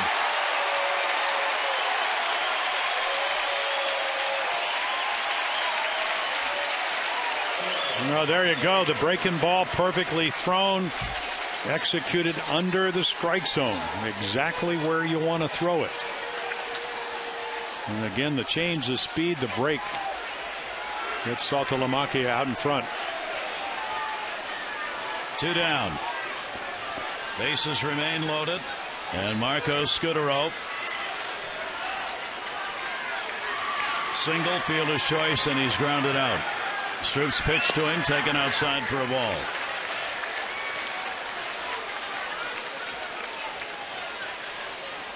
Third base, Gonzalez a single. Lowrie at second a walk. Drew at first a single. Scudero 4 for 16 with the bases loaded. 1 double, the extra base hit. Jammed him. 1-1. Yeah, Pedro, he'll throw the breaking ball in any count, and that one's actually, I'm not sure it's on purpose, but he throws it right at him, and Marco reacts when the ball breaks over the inside corner.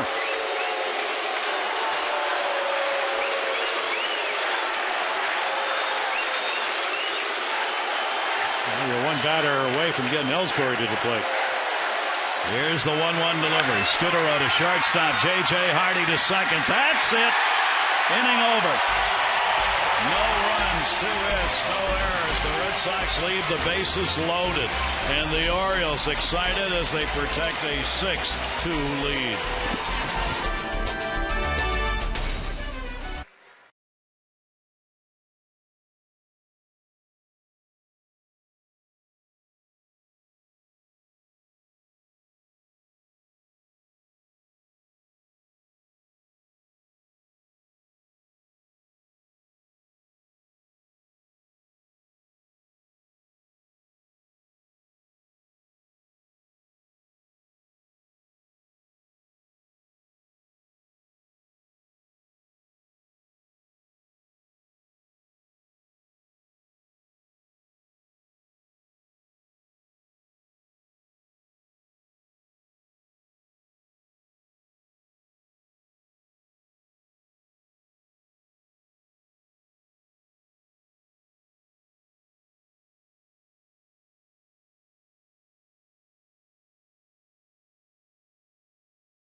Season Care First Blue Cross Blue Shield will contribute $50 to support the Living Classrooms Foundation. To date, the Orioles have drawn 445 walks for a total $22,250. Care First Blue Cross Blue Shield encourages each of us to take that first step towards a healthier and more active lifestyle. Just real exciting baseball, and the Orioles with a 6-2 lead going to the bottom half of the 8th inning, and the Red Sox will go to the bullpen again. Yeah, Kyle Weiland again. He was started about 4 games for him. Actually pitched pretty well against the Orioles, but then got hurt last Monday, first game of the split doubleheader on home runs. Ended up throwing 3 of them.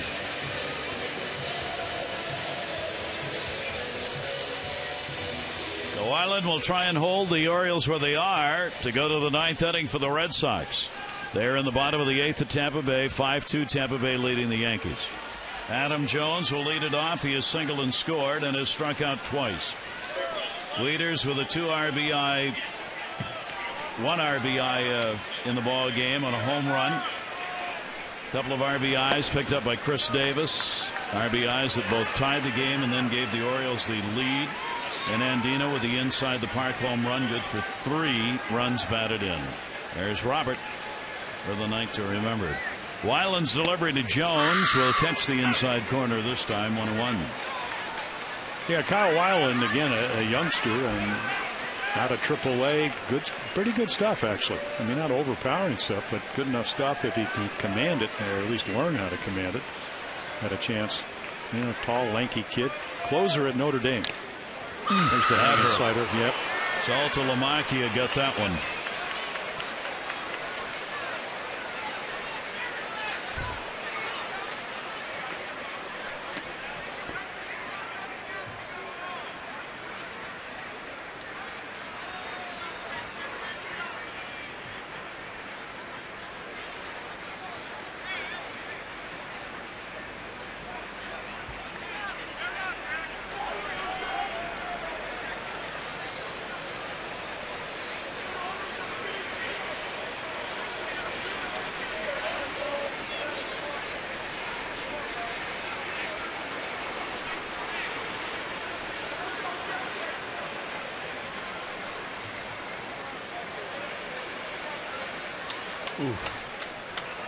Looked like it came right inside the pad. Well, kind of around the collarbone, yes. Maybe the bottom of the throat.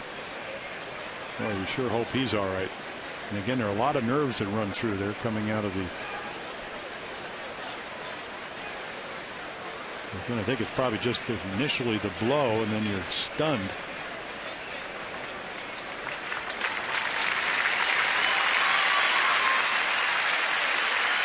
Jared Saltalamacchia in some pain, and he's coming out of the ball game.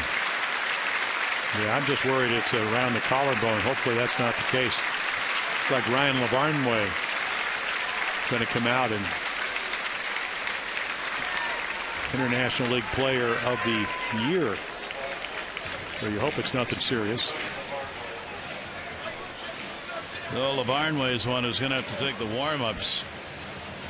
And Weiland says, take him from me because I want to throw some more. So Saltalamacchia, who wasn't supposed to start this game, Veritek initially had been in the lineup. And then the late change brought Saltalamacchia in, and now he's got to come out of the game. I had read where Jason had been hit by a pitch yesterday in the right knee, so was going to try to. He actually did some hitting, saw him come across the field to go to the batting cages. The Lavarnway will come on. And they'll let him have as many warm-ups as he can.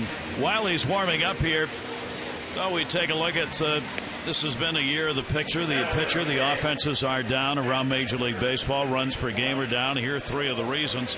Well armed they are. Roy Halladay, 19-6. He's only the 6th pitcher in Major League history to have at least 7 games over 500 in each of 7 or more consecutive seasons.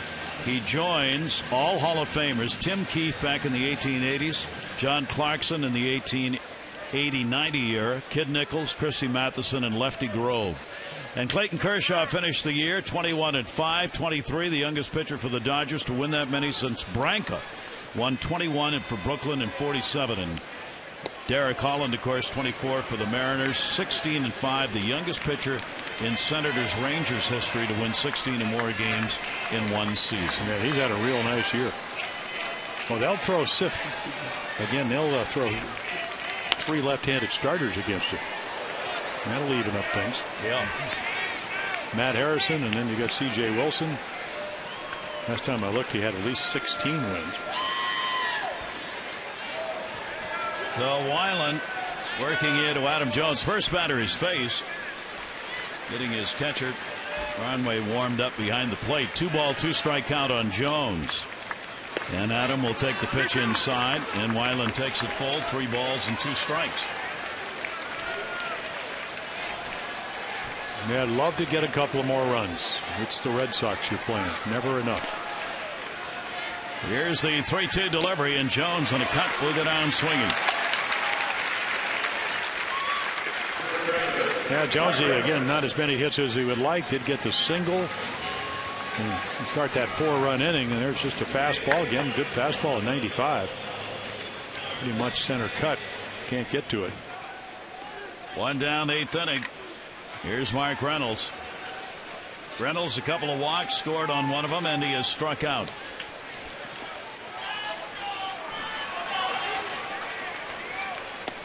And the pitch on the inside corner for a strike. Right back with you tomorrow night, game 2, next to the last game of the season for the Orioles. Zach Britton against Eric Bedard, 2 left-handers tomorrow night, 7:05 first pitch. Things continue as they are. It's going to be a night in which there will be a tie for the wild card. We'll keep you posted. If all goes well here, we'll have that final from Tampa Bay because they're in the 9th inning. We'll let you know as soon as we do. Yeah, Bedard and Britton, and then Simone and Lester, who's 14-0 against the Orioles. Lifetime. Pitch will be taken inside.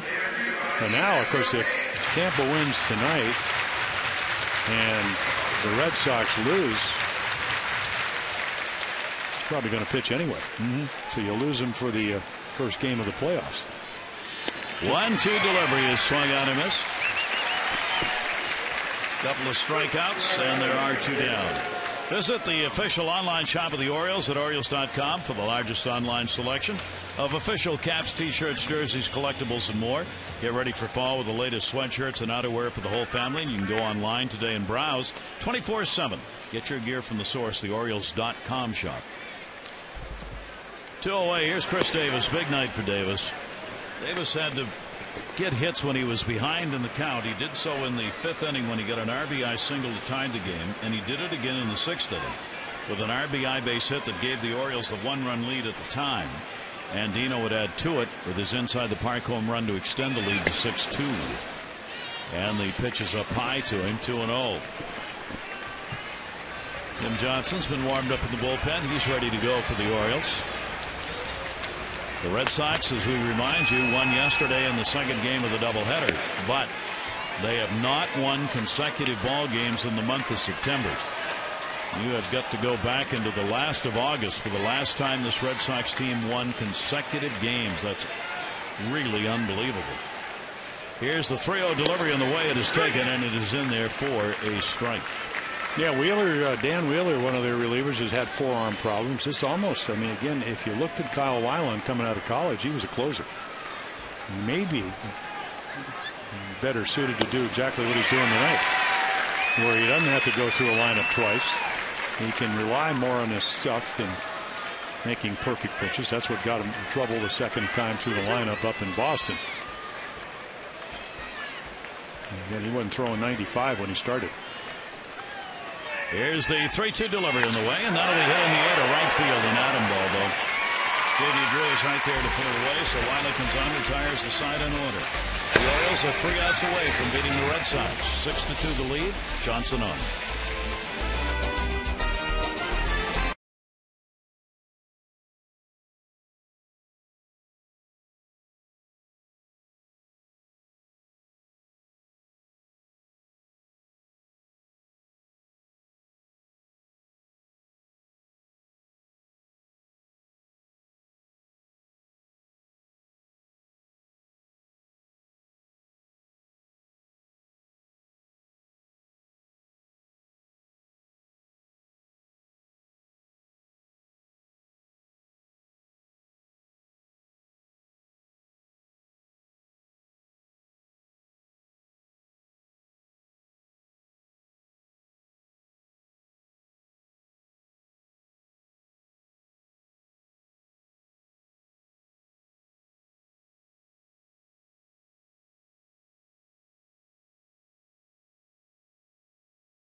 brought to you by Southwest Airlines. Find our fares online only at southwest.com. Gary Thorne, Jim Palmer back with you on this beautiful summer evening. And for the Orioles, a chance to do more damage to the Red Sox hopes. Jim Johnson on to try and find the final 3 outs. Yeah, he's been really, really good. And he pitches like he's able. He leads the American League in reliever innings with 89. It's your worst nightmare, because all 3 pitches have been doing well. This is not a save situation with a 4-run lead, but again, they need runs and the Orioles need outs. So Jim Johnson will go to work against the top of the order. Jacoby Ellsbury, Crawford, and then Pedroia due up in the 9th inning. Ellsbury a single, a double, 2 for 4 in the 11-game hit streak, an average now at .323 on the season. Jim Johnson with a delivery to him, and the pitch is in there for a strike. Yeah, sinking 95-mile-per-hour fastball at the kneecaps. And I was thinking Josh Beckett beat the Yankees and Sabathia 4 times this year. ERA of under 2 runs a game. Do they really want to play the Red Sox down the road? I don't think so. And a strike taken. 0-2. Ellsbury is 2 for 11, lifetime off Jim Johnson. Ellsbury's continued his hit streak against the Orioles, now at 34 consecutive games that he's had a hit against the Orioles, dating back to April of 09. Here's the 0-2 delivery. And hit him, and that's not what Jim Johnson wanted there. So he got ahead of him and lost him as he hit him. That wants to go in, and of course, not this far in.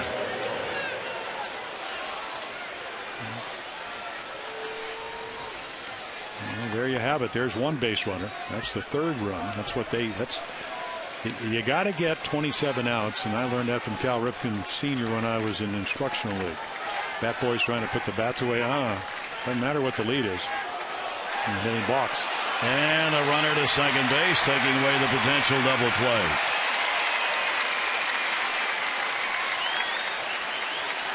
So a hit, batter, and a balk. And Wieters is coming out. And the foot just slides off. You try to dig some people actually will hook their spike on the top of the rubber. Koufax used to do that. But most guys, you dig enough hole where actually when the back edge of your spike is and your shoe is able to kind of rest against the pitching rubber.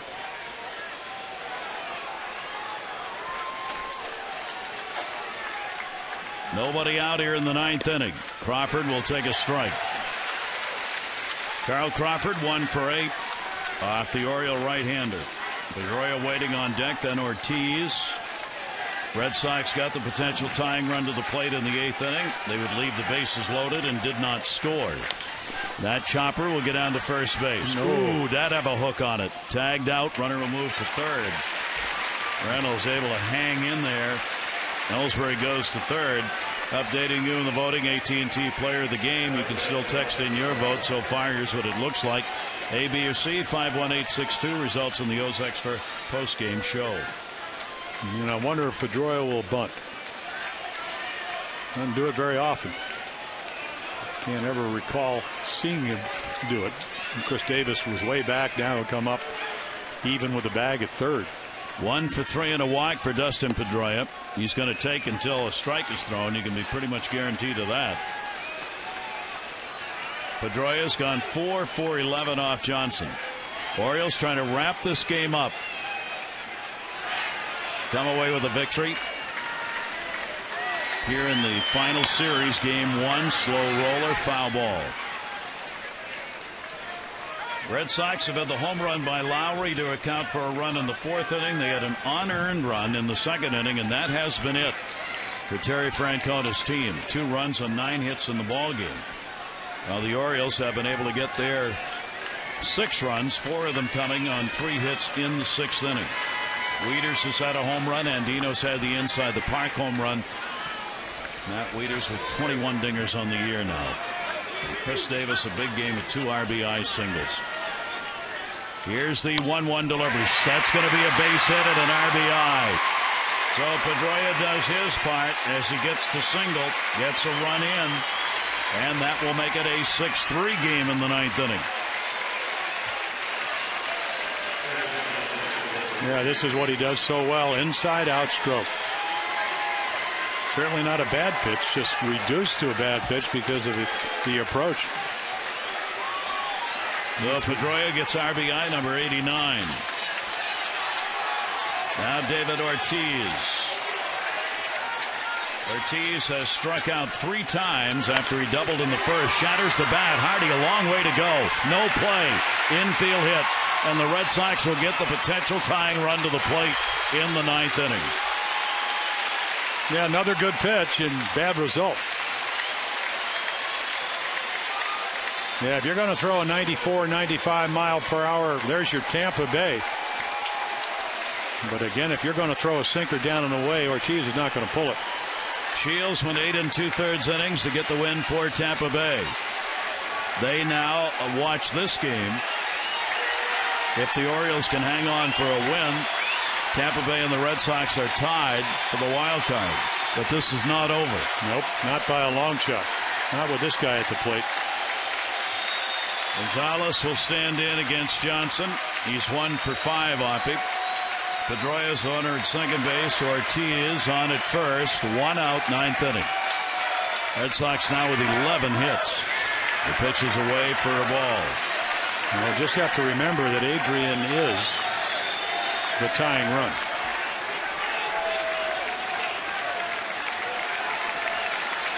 You do not want to throw to a base and allow him to get into scoring position. Johnson, the 1-0 delivery to him, swung out and missed. You know, Jimmy Johnson got a save in Boston, one of the 2, 7 pitches. A little different story tonight. Eric Gonzalez coming in with a .500 batting average against the Orioles this year. 1 ball, 1 strike delivery in the way. Gonzalez, good pitch by Johnson. Little changeup. Josh Beckett, 90 mile per hour changeup.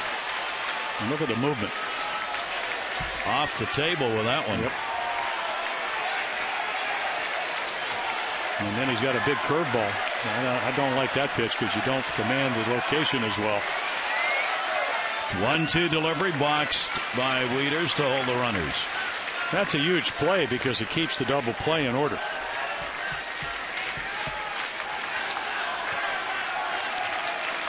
Ball game worthy of the Struthers right down to the bitter end, which we are not at yet.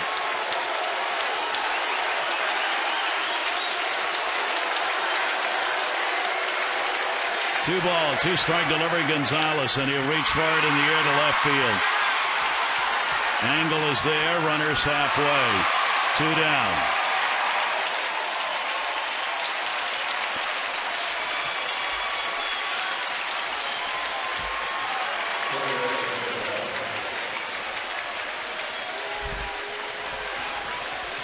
On September 4, the Red Sox started the day with a 9-game lead for the wild card. They had been the division leader on August 31st by a game and a half. They do not come back in this. All of that is gone, and the wild card will be tied with Tampa Bay.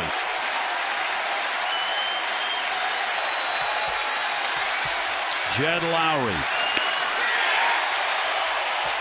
And again, you go back to the home run. It was an off-speed pitch.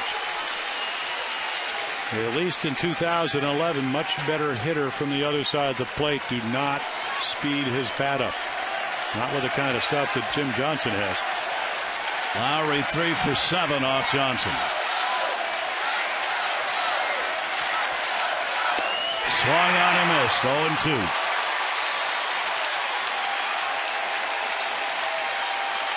Again, out of the glove. That's how late he was on it. Great movement.